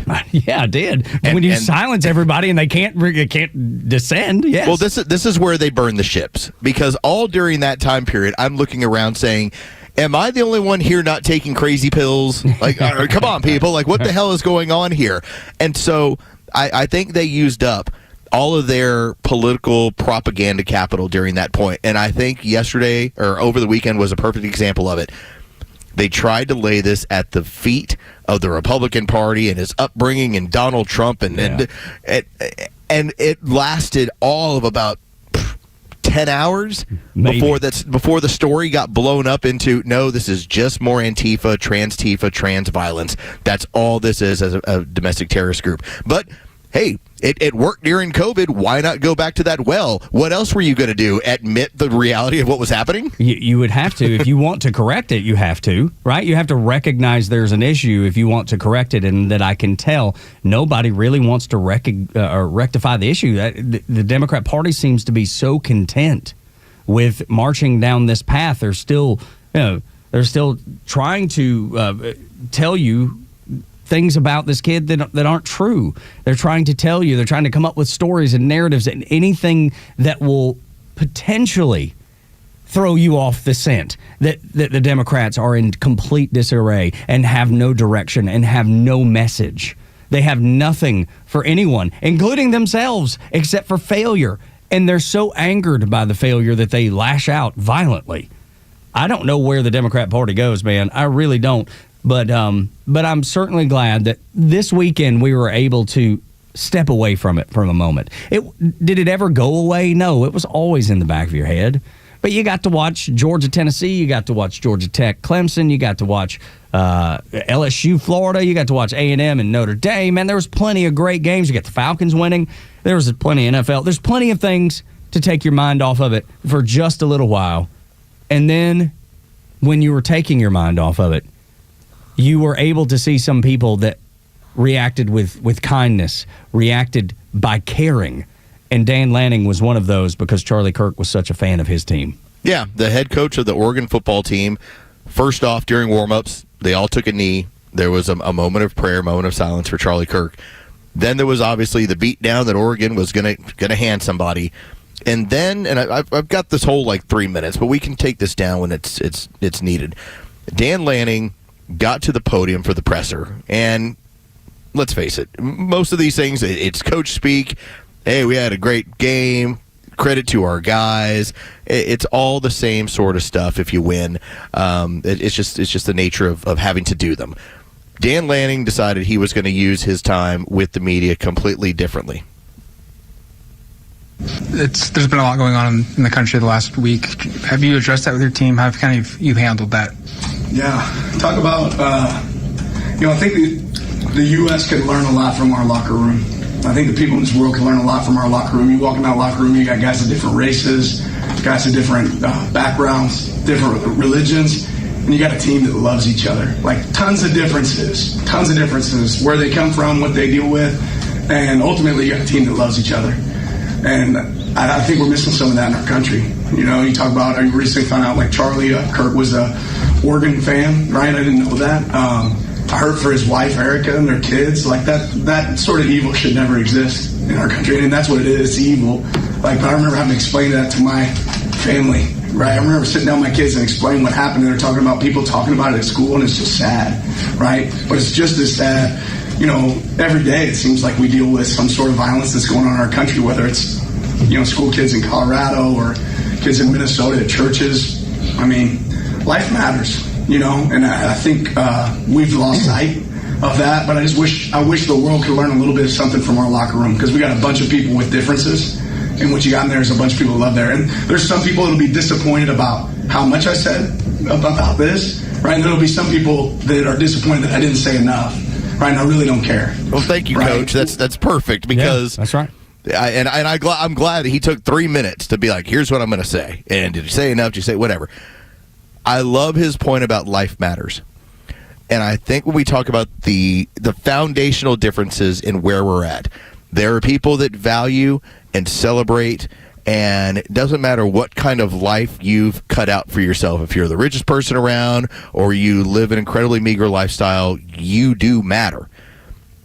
The issue we have that's going on the other side, you only matter if you vote for them. That's right. And you empower them. That's right. And if you don't matter. And in your fact, life doesn't matter. Then your life doesn't matter. In fact, it should be forfeit, because if it does anything to remove their power or hurt their power, your life, you are not deserving of it. And the crazy thing is they brainwashed this kid online and to the point where he was willing to murder because he's been told that Donald Trump's a Nazi, that Charlie Kirk's a Nazi. Can I tell you something? A friend of mine texted me yesterday, and he was like, dude, I was watching Inglourious Bastards, the movie. Wonderful movie. Yeah, this is a great movie, for sure. And he said, if you go to chapter 2, it's about 22 minutes into the movie, and you listen to the way that Brad Pitt's character talks about the Nazis and all the things that they deserve. And then it got me to really thinking, what have they been calling Donald Trump for 10 years? A Nazi. A Nazi. What did they call Charlie Kirk? Nazi. They said Nazi. So when you listen, I want to play you about a minute of this scene and think about the people on the other end that only have heard from MSNBC, as we have it on in the studio this morning, that are calling Donald Trump Nazi every day for 10 years. Listen to this. We're going to be doing one thing and one thing only: killing Nazis. Now, I don't know about y'all, but I sure as hell didn't come down from the Smoky Mountains, cross 5,000 mile of water, fight my way through half of Sicily, and jump out of a aeroplane to teach the Nazis lessons in humanity. Nazi ain't got no humanity. They're the foot soldiers of a Jew-hating, mass-murdering maniac, and they need to be destroyed. That's why any and every sumbitch we find wearing a Nazi uniform, they're gonna die. We will be cruel to the Germans. And through our cruelty, they will know who we are. And they will find the evidence of our cruelty in the disemboweled, dismembered, and disfigured bodies of their brothers we leave behind us. And the German won't be able to help themselves. But imagine the cruelty their brothers endured at our hands, and our boot heels, and the edge of our knives. And the German will be sickened by us. And the German will talk about us. And the German will fear us. Now substitute Donald Trump for Nazi, Charlie Kirk for German. And yet it's still the same. Yeah. It's that same mentality of everything is justified. Now, again, it's Everything. a great movie. I know it is. I know it it's is. a great movie. And But you're right. No, but listen to the parallels, yes, dude. exactly. That if you say that over and over and over again for 10 years, that's the way that shooter felt. That's the way Tyler Robinson felt. He was like, they need to endure this punishment. They need to be punished. All right, so take that. Take that as let's say this is going to be your secret juice to get people nutty. Okay, like they're already kind of teetering. This is going to put them over the top. So that's what Tug just gave you. Here's the secret juice over here. What I'm going to tell you is that you had a young man who grew up in an LDS home, and by the time he was probably thinking he's gay and he's online, now that weirdness of, well, I can't possibly be gay. I mean, what if I get ostracized for this? Yeah. Well, now you start consuming more and more of this content. And now you live as, well, I'm not gay. Yeah, that's right. I'm a gamp chaser. Right. Yeah. And nobody will even know what that means. Right. But now I'm being fueled by this special juice that is now telling me, as part of this movement that I'm a part of, because I'm involved in it, I'm sexually attracted to it, rather than being just a normal gay kid who grew up in a conservative home, you've now created a monster. Goodness, man. And that's what I've said before. The gay community is going to have to cut themselves off from this. And you're seeing it more and more online. Already, yeah. Yes. You're already seeing that. They're saying, no, Dude. I'm gay, I'm lesbian, those people have a mental illness. That's the way it needs to be constructed. That's the way it needs to be pointed out. Because at some point, this young man was growing up in this home and probably recognized that he was homosexual, and it was easier for him to then turn into what he turned into rather than just live his life as, hey, I'm a 21, 22-year-old gay man who's living in Utah. And he couldn't. For whatever reason that he couldn't. And then ultimately, because he had repressed whatever it is for so long, and then consumed so much hatred online for so long, and listening to Trump being called a Nazi for so long, that he was like, I must do what they did in World War II to the Nazis. I must do that. I'm going to go fix this. I guarantee you, as he was going to commit this heinous act, this horrible crime, he was to himself thinking that he was a freedom fighter, that he was a hero, and would be treated as such. I bet he's blown away right now that he's being treated as a criminal versus a hero. One of the reports that we do have is that he may have gone on to Discord and said that the person who killed Charlie Kirk was his doppelganger. Yes, yeah, I've seen that. So as in the person might have bragged online that he did it, but then basically said that he didn't. Can I read you something? I was going through. So this was like a psychological view of what goes on that I was reading over the weekend. And it got reposted by this guy named Vittorio. And it basically says, it goes into quotes, it says, the reason why we are seeing more trans-involved shootings is because their whole identity is built on deception and lies, and truth is starting to be told. When someone is told a false story about who they are and how they live inside that illusion for years, the moment reality pushes back, it's devastating. Yep. The foundation of self collapses. It talks about all the drugs they take and what happens and how the collapse of their world, of what they've built, says it breeds despair. Despair turns in alienation, then resentment. Once you start resenting reality itself because it does not conform to your story, everyone who embodies it becomes an enemy. Hatred and violence follow. Wow. That was what Charlie Kirk was doing. Yeah. He was pointing out, shining I'm not going along with your lie. Yeah, I'm not going to. And I mean, we talk about it on this show all the time. Like, I have no ill will toward any human, not one. But I know what my eyes and my common sense tell me. Does it mean I treat anybody differently? No. But can I trick my mind into telling me that what I'm seeing is not what I'm seeing? I can't live in that delusion. And unfortunately, for Charlie Kirk's killer, he did. He lived in that illusion. And continues to, probably to this moment. Morning Extra and Extra 106.3, 9 o'clock hours brought to you by Southern Exteriors, your home exterior solution since 1999. 8779 southernexteriors.co. 10% off, 12 months, 0% financing at Southern Exteriors. Windows, doors, roofing, siding, gutters. You can get it all. CNN's propaganda, when it comes to Charlie Kirk, is on the level of Russiagate. You should hear some of the things and see some of the things that they've posted on their website. We'll talk about them, discuss them next on Extra. Your favorite Extra shows are streaming live video from the studio on Extra 106.3's YouTube channel. Subscribe to the Extra YouTube channel and get the Morning Extra and the Kimmer Show in live digital video. We're smart, we care. We're Central Heating and Air. Now, I know there are plenty of HVAC companies out there, but let me tell you why Central Heating and Air Conditioning stands out from the rest. These days, it's hard to tell who's on first. Everybody wants to play. Many of the local HVAC companies, though, have been sold to large conglomerates. And some are even coming back under new names. But at Central Heating and Air Conditioning, they never left the field. They've been your hometown team since 1947. And their dedication to our community has never wavered. They are the grand slam you can count on. Central's team of experts know the game inside and out, delivering dependable service and personalized solutions every time. So don't get caught off base. Choose the HVAC team that's always been in the game. Get Carrier products, Carrier warranty, and Carrier peace of mind. Turn to your Atlanta Carrier experts. Central Heating and Air Conditioning. Call them today, 770-GET-HEAT, or visit them online at centralheat.com. We're smart, we care. We're Central Heating and Air. Fall is here, football is back, and so is the perfect time to celebrate with something unforgettable. From September 15th through the 21st, enjoy up to 60% off all bridal and fine jewelry in store during our big Percentage Week sale.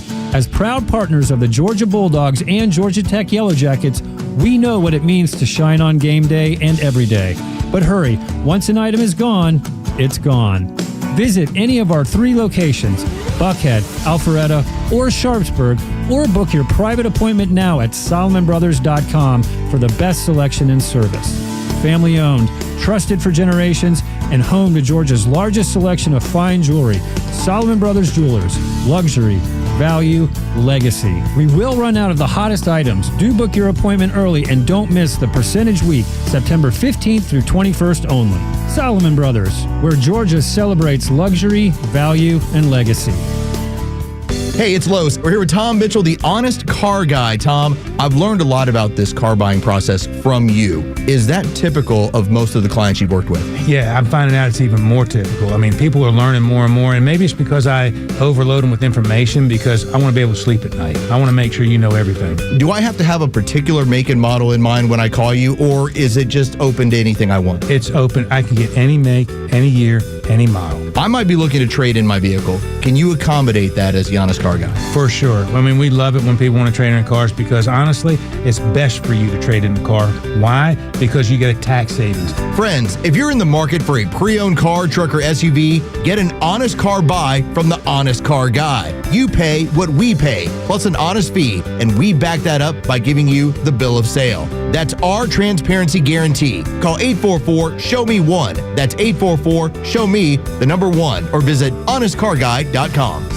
Hey, Atlanta Braves fans, this is Kelly Kroll asking you to step up to the plate for the men and women who have served our country and protected our freedom. The Warrior Alliance, an official community partner of the Atlanta Braves and the Atlanta Braves Foundation, is helping thousands of veterans to achieve success after military service. Either you or someone you know has served and deserves our support. The best way to say thank you for your service is by helping a veteran round the bases on their journey home. Donate today at thewarrioralliance.org. Hey, it's Front Office Lowe's for True Prep. True Prep, Atlanta's preparedness superstore, is not only the go-to location for security and preparedness, it's also the hotspot for incredible savings. Visit True Prep's new deals page to discover hot sales and clearance items on firearms, prepping gear, and more. Then, check out the used and consignment page for top quality guns and gear at unbeatable prices. Both pages update automatically throughout the day as new products are added. So check back often to snag the best offers. Check them out now at trueprep.com. That's TRUprep.com. Project Managers 2 at Knapp Inc. in Kennesaw, Georgia. Manage multiple warehouse automation projects, including retrofit, greenfield, and brownfield projects. Ensure all required communication between project stakeholders, Knapp resources, suppliers, etc. occurs in a time frame and to the level of detail necessary for a successful project. Steer all project-related activities. Requires 2 years experience as a project manager, engineering tech, or similar in the WHSC automation industry, including DOCSIS, Ask the Power Project, and Vectorworks. Overtime required, average 10 hours per week. Frequent travel 50% to U.S. client sites required as assigned by employer. Submit resume at tinyurl.com/projectmanager2. The stories that matter to you. These are your Georgia headlines. Here are your Georgia headlines for Monday, September 15th. Early voting for a special runoff election for state Senate in North Fulton and Cherokee counties. Senate District 21 began Saturday. Republican Jason Dickerson is competing against Democrat Deborah Singley for the seat that Brandon Beach vacated when President Trump selected him for the U.S. Treasury Department. Early voting is open this week in several locations in both counties. Election Day is September 23rd. Cobb County Election Director Tate Fall is stepping down from the role she took on less than 2 years ago. The board has named Michael Dietry as acting elections director. He will serve in that capacity until a permanent successor is appointed. And one man is in custody after an officer was shot Friday night in North Georgia. Captain Brantley Worley remains in critical condition in a Chattanooga hospital. Police say the suspect opened fire when officers responded to a call for a suspicious person in McKaysville. The suspect was arrested on Saturday morning without further incident. Governor Kemp shared a call for prayer from all Georgians for Captain Worley on Sunday. Weather for today, partly cloudy with temperatures in the mid-80s. With your headlines, I'm Jerry Payne for Extra 106.3. 9 o'clock hour is brought to you by Southern Exteriors, your home exterior solution since 1999. 8779 Southern. SouthernExteriors.co is their phone number. CO. 10, yes, CO. You can get 10% off any job or 12 months, 0% financing at SouthernExteriors.co. Not 10%, not 30%. 0%. That's exactly right. I'll take it all day long. As much as I can get 0%, I will take it. I need a Fed meeting this week to go my way. I think you're going to get that. I do believe that is coming. It would be impossible for it not to at this point. And I got some refis to do. Yeah, no kidding, right? So many people are in that same boat, man. There's so many people that are looking to do the same thing that you are. Be nice to be able to get them there sooner rather than later. I mean, the seems like the Fed has been sitting on their finger for as long as I can remember and just not doing anything. And it's done nothing but damage the people that they say they're there to protect, the American consumer. That's what it looks like, at least from a distance. Well, we found out we have an artificial job market. Yes, that's right. We had 1 million jobs that never existed, and more than half the jobs that the Biden administration claimed they created never existed. Never existed. So let's talk about those rates coming down, huh? Yeah, let's. It's not as strong as they made it out to be. And then you wonder how Donald Trump's been able to keep the economy afloat, knowing that everything that he was handed was just a bag of poop. I mean, it was like it was awful. From 4 years, it's been terrible. It wasn't real. It wasn't. None of it was real. It was all artificial, and that is the thing that we've dealt with the Democrats. Everything they do is artificial, from who they believe themselves to be to the way that they govern. Everything is artificial, and I think it's about time. And I think you're seeing that shift in America where people are like, give me something real. Tell me the truth. That's the new cool. We talked about what in the 7 o'clock hour. The new cool is being honest, being transparent, telling the truth, even when the truth is tough. Yeah, let me have all the information, and I'll make a decision for myself. But don't be afraid to let me have the information. That's right. Absolutely. At least give me the courtesy of making my own decision and not telling me what to think. And I'm not sure the Democrat Party is built on that transparency. I don't know that they will. I don't know that they're going to see that. I think they're going to continue to scuffle and stammer around because of this. I mean, there's so many things wrong with that party. It really is remarkable. CNN is a party that is almost a mouthpiece for the Democrats and have been for 20 or 30 years. MSNBC, same way. And just mainstream media in general. And the stories that they posted about Charlie Kirk over the weekend on their website, I got a little screenshot, and I'll read some of them to you. Concerns grow over Kash Patel's leadership of the FBI. Frustration is falling on the director over how he's handled the Charlie Kirk assassination investigation. No, CNN, you may have had concerns. I never had any concern. I felt like they were doing whatever it was necessary, giving as much information, but not too much, because giving information is just as strategic as not giving information, Los. One of the reports that I read over the weekend, I believe it to be true, was Kash Patel chewed on the local FBI people. And the reason why is because they had the identity of the shooter. They had the person in custody. Yet Kash Patel, they did not tell for something like 8 or 10 hours. He's like, listen, this is not a Mickey Mouse thing. It's like, you're keeping us in the loop here. And I love that because, yes, this was a success of law enforcement. How they were able to get this thing done, the fact that they were able to get this person alive and apprehended, and now they're going after what looks to be some sort of small Antifa trans terrorist network. That there's a group of people that have been doing this, operating, talking in this ways, under our noses on the internet for quite a while. That this has been going on. Kash Patel represents the guy who's saying it's no longer business as usual. That's right. And it can't be. I dig that. It can't be business as usual. The business as usual was going after American citizens because they wanted to go to church during COVID, or going after American citizens who didn't agree with what their school was doing, so they went and addressed it at the school board, and then they would get a knock on the door from the FBI. That's business as usual. That's what cannot continue.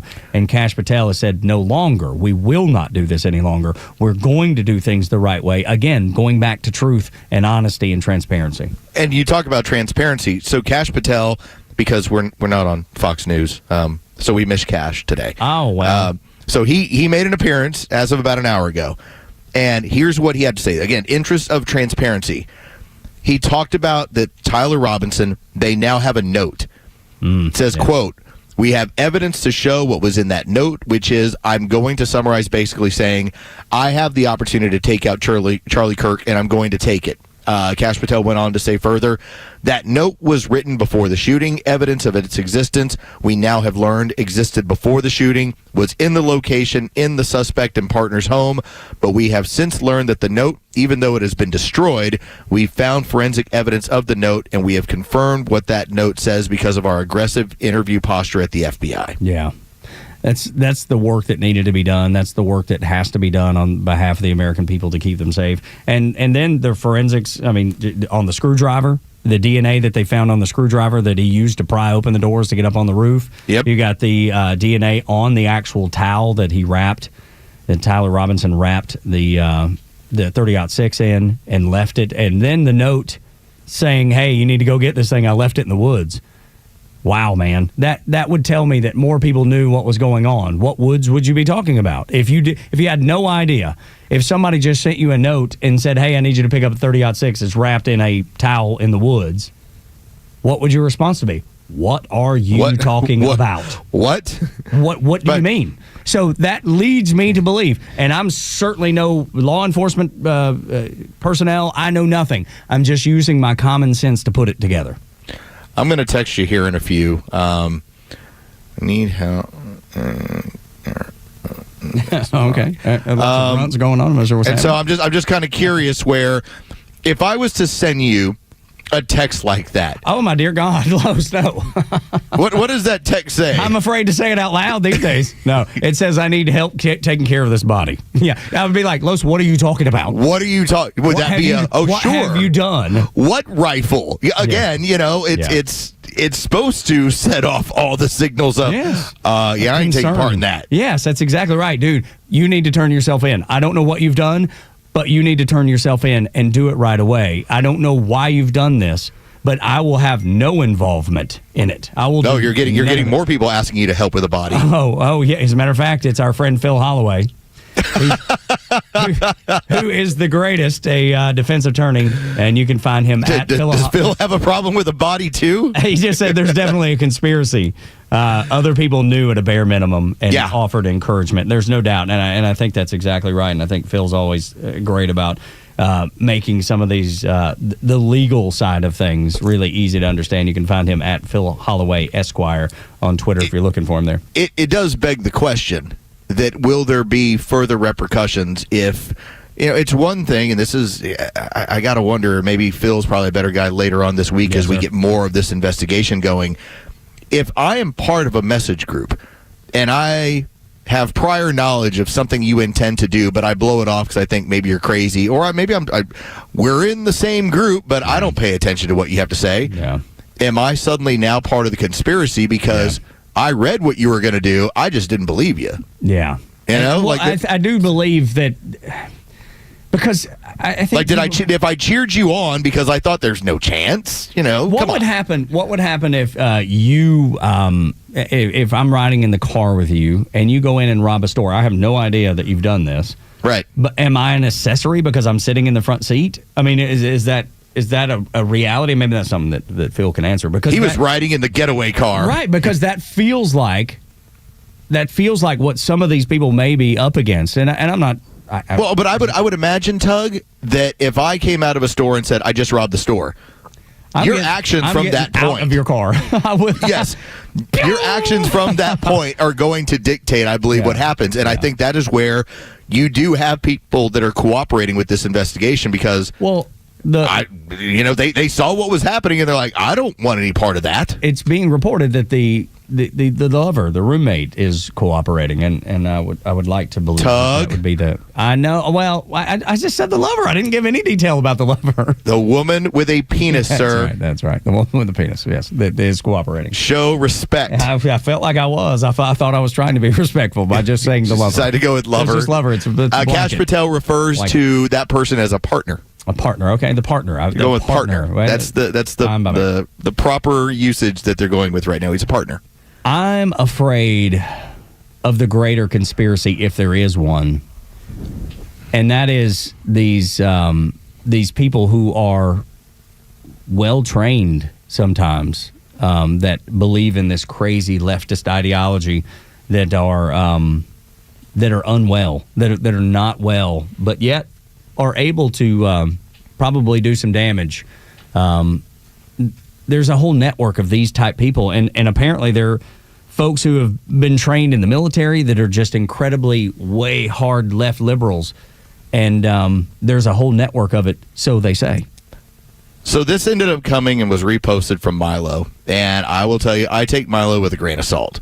I think whatever the trend was like a decade ago, like, ooh, Milo's on our team. He's a homosexual who's a conservative. And then, just went completely off the deep end. All right. But Milo's still around. But when Milo speaks of these networks and what is going on or highlighting it, I think it's worth listening to. It's worth paying attention to. So this comes from Bowtied Ranger. And what this person points out, he says, trans goblins and their Reddit brain fondlers, collectively mentally unwell, make up the lower ranks of Antifa. All right, so this is an organizational structure. So the trans goblins, the Reddit users, the street communists. The right? street animals, yes. Lower ranks of Antifa. He then goes on to say, this again, Bowtied Ranger, Milo points this out as well. The middle ranks are S-libs. From the FBI, CIA Special Forces. And we know that exists because we've seen it. But they're trying to root them out at the FBI right now, root them out across government right now. He says this is where the tactical, quote, advice comes from on the Discord channels. Then he points out the highest ranks are the financiers. These are the Soros billionaires, exactly, the foreign countries that are looking to influence and attack America from the inside out. So that is your 3 tiers. This was, as I said, the street animals making a mistake that the top end, the leadership was like, oh my God, what did y'all do? Yeah. Because if there was ever going to be that moment of saying, is this too far? Charlie Kirk, as a non-politician, because it's different. Politicians, we're used to the idea that a politician, somebody running for office, somebody in office, there's assassination attempts. That's always how it's been. It's part of history. We can go back to whenever. Politicians get executed. But to see this in the way that it was done, that is why the top end, the highest ranks, are freaking out and are panicking over what is going on. Well, and Donald Trump has said we're going to investigate those dollars and where they come from when it comes to leftist violence, and he mentioned Soros by name, I believe. That's where it all starts, man. It all comes down to money. If you're not able to afford to do any of these things, then you're not most likely not going to do it. As far as the organizational stuff, I mean, there's always going to be crazies that do things on their own. It's a partnership. That's right. Yeah. But that's the problem. You now have the rabid dog that's selecting their own targets. Yeah, and the rabid dog eventually will turn on the owner if he doesn't get what he wants. And that seems to be what maybe happened here. Yeah, the rabid dog was like, we've got a chance, we're going to do it. And if there was somebody at the top, you would think they'd be like, this is not a good idea. This is not a good plan. Let's don't do this unless they're all for it. I don't know. It just seems so chaotic. It's hard to, when we're talking about the lover of the killer, and I can't understand where they're coming from, like I can't even understand the terminology, that tells me how mixed up everything is.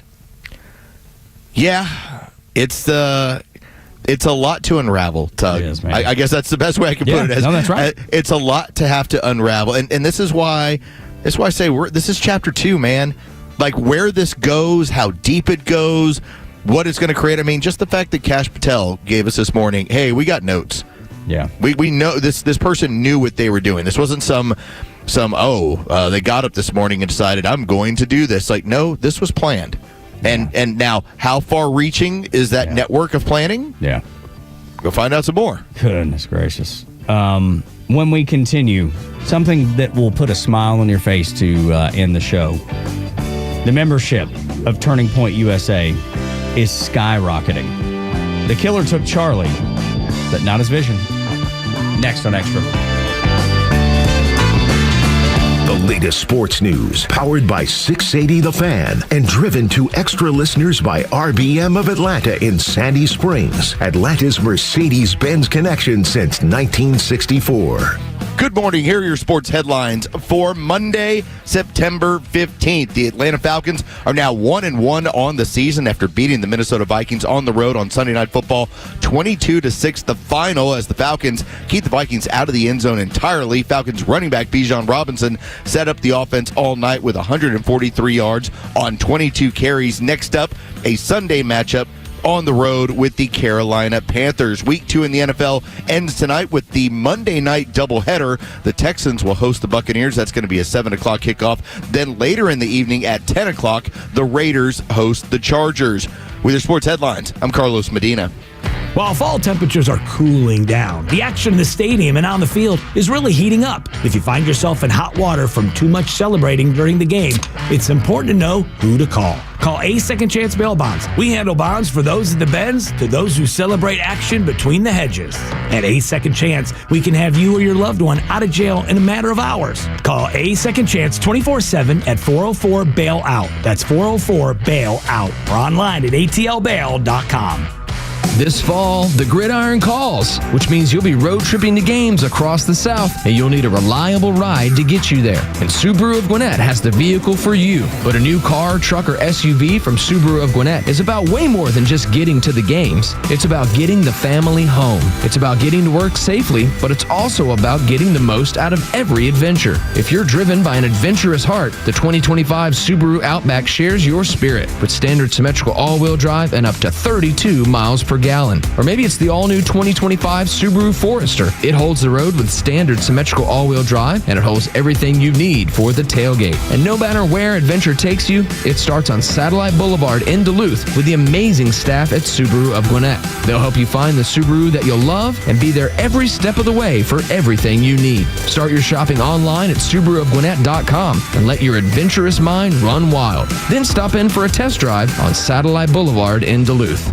Hi, I'm Chris Lalamia, owner of the Trusted Toolbox. Are home repairs piling up? Are you feeling overwhelmed? Relax. We've got you covered. From drywall dings and leaky faucets to deck repairs and trim replacement, we're your one-stop shop for everything for your home needs. No more juggling multiple contractors. Just call us at the Trusted Toolbox and we'll handle it. Your home deserves the best, and we don't want you breaking your back trying. Call the Trusted Toolbox today at 770-623-3097 or visit us at thetrustedtoolbox.com. The Trusted Toolbox, your one-stop shop for home repairs and more. Advisory services offered through Master Plan Retirement Consultants, Inc., a registered investment advisory in the state of Georgia. Insurance, tax, and commodity services offered through Fricks & Associates, Inc., DBA Master Plan Retirement Consultants. The aforementioned are affiliated companies.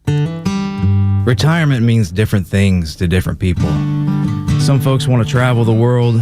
Some folks want to spend more time with grandkids. For me, I'm looking forward to spending more time with my guitar. Whether extravagant and robust or simple and cozy, every retirement needs a plan. You wouldn't take a trip without directions. You have to know where you are before you know where you're going. Master Plan Retirement Consultants have helped many like you plan for their own retirement. Not only does Master Plan help you create the roadmap, they join you on the journey. So whether you want to travel the world, become a pickleball champ, or just looking for a good porch, a sturdy rocking chair, and an acoustic guitar, remember to plan well because the destination is worth it. Visit masterplanretired.com to schedule your complimentary consultation today. Are you living with dry AMD? If so, you could be on the road to geographic atrophy, or GA, a condition that leads to retinal cell death and permanent vision loss. But with Izervay, you can slow it down and get it going slower. Izervay slows GA progression by targeting a key source of retinal cell death, which may help preserve your vision longer. Izervay, or Avastin Capted Pagel, is a prescription eye injection used to treat GA. Don't take it if you have an infection or active swelling in or around your eye. Izervay can cause eye infection, retinal detachment, or increased risk of wet AMD. Izervay may temporarily increase eye pressure. Your vision may be impaired after an eye injection or exam. Don't delay. Ask your doctor about Izervay today. Izervay gets GA going slower. Visit Izervay.com. That's IZERVAY.com. Paid for by Astellas Pharma. Extra 1063 personalities aren't afraid to tell it like it is. Without Donald Trump, nothing that's going on would be happening right now. Donald Trump is changing the world.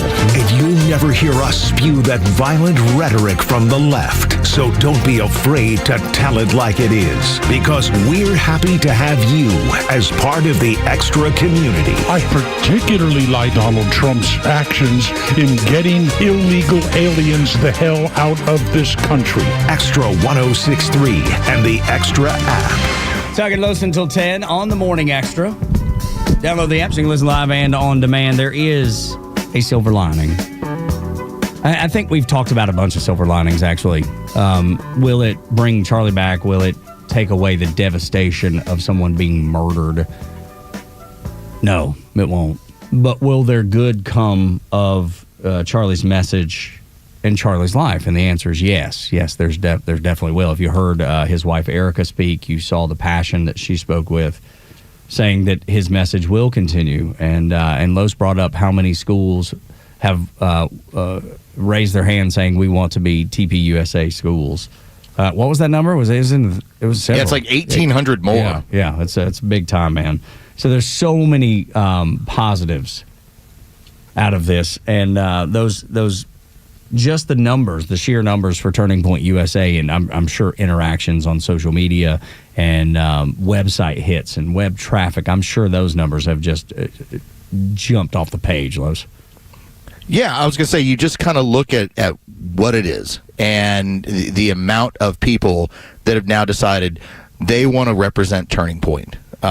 It's truly is an incredible, crazy number. And to think that Turning Point used to have a problem getting onto campus. It's just that's part of what was going on. That you would have campuses that would basically flat out say, well, this organization is divisive, so there's no chance that we're going to let you be there. But we'll let all of our teachers on campus spew hatred all the time, and that's just fine.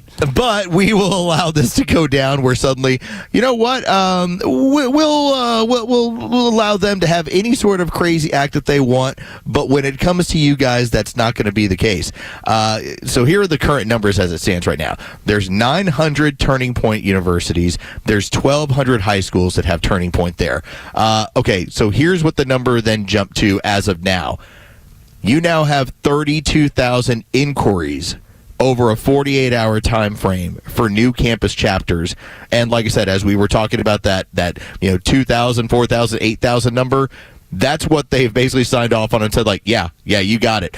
It could go as high as 32,000 total. Jeez, man. That's From 2,100 to suddenly 8,000 to 32,000. Yeah, that's big time, man. But it just shows you the value of truth. When you're not afraid to speak the truth.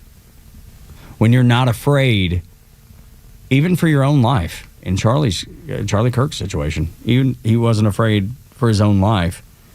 He was not going to let anything stand in the way of teaching the truth and reading from the Bible and sharing with those kids on campus, many which had never probably ever read a Bible in their life. And he was not afraid to do it. Well, think about this, Tug.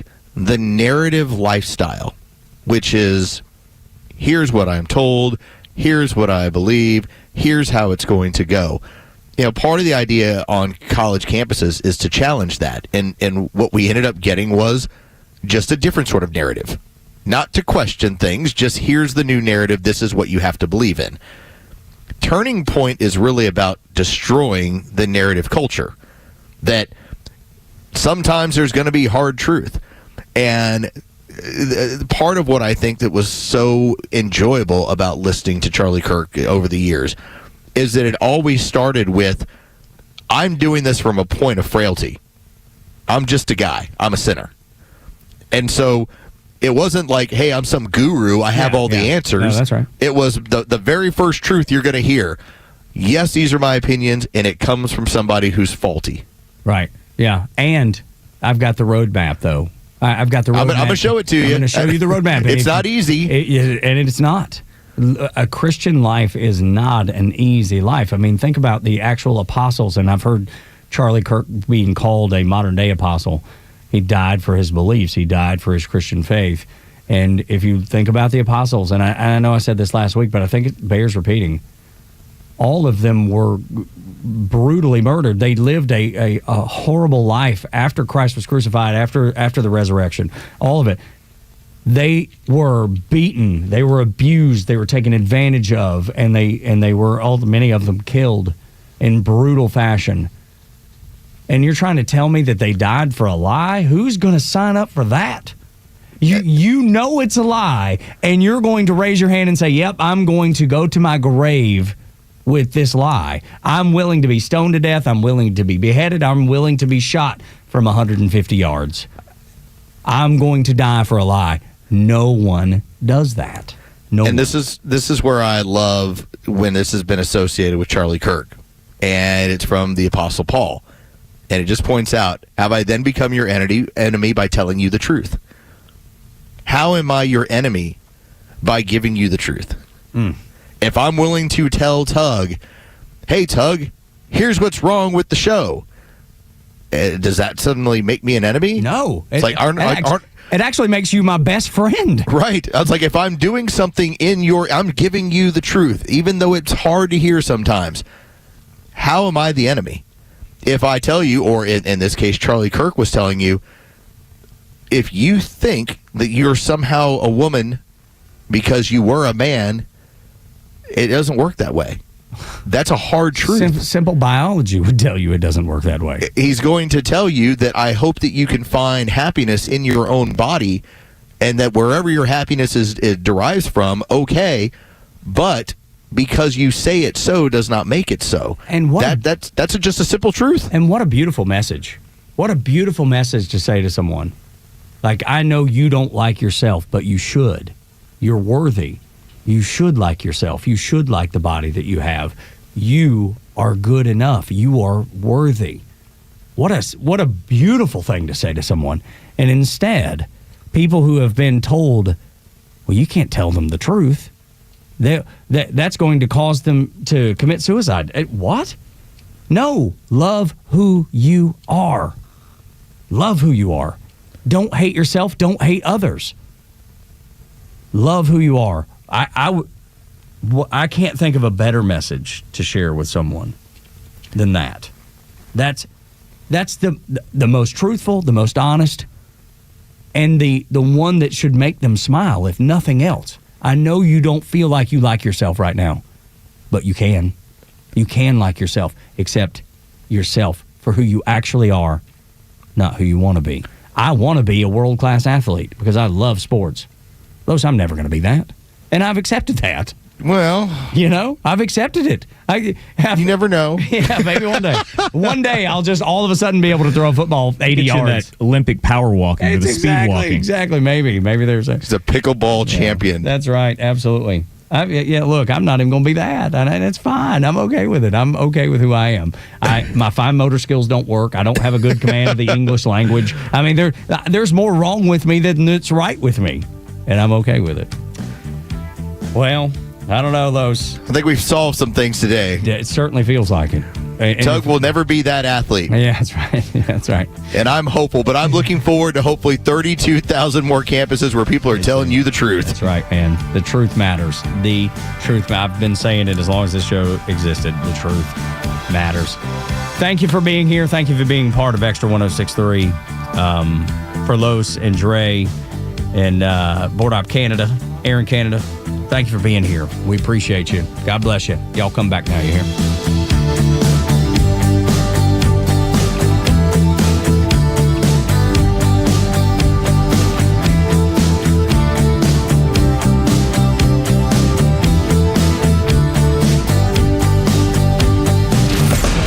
Live and local news talk continues at 3 p.m. with Kimmer, Pete, and Flounder. It's the Kimmer Show, only on Extra 106.3 and the Extra app.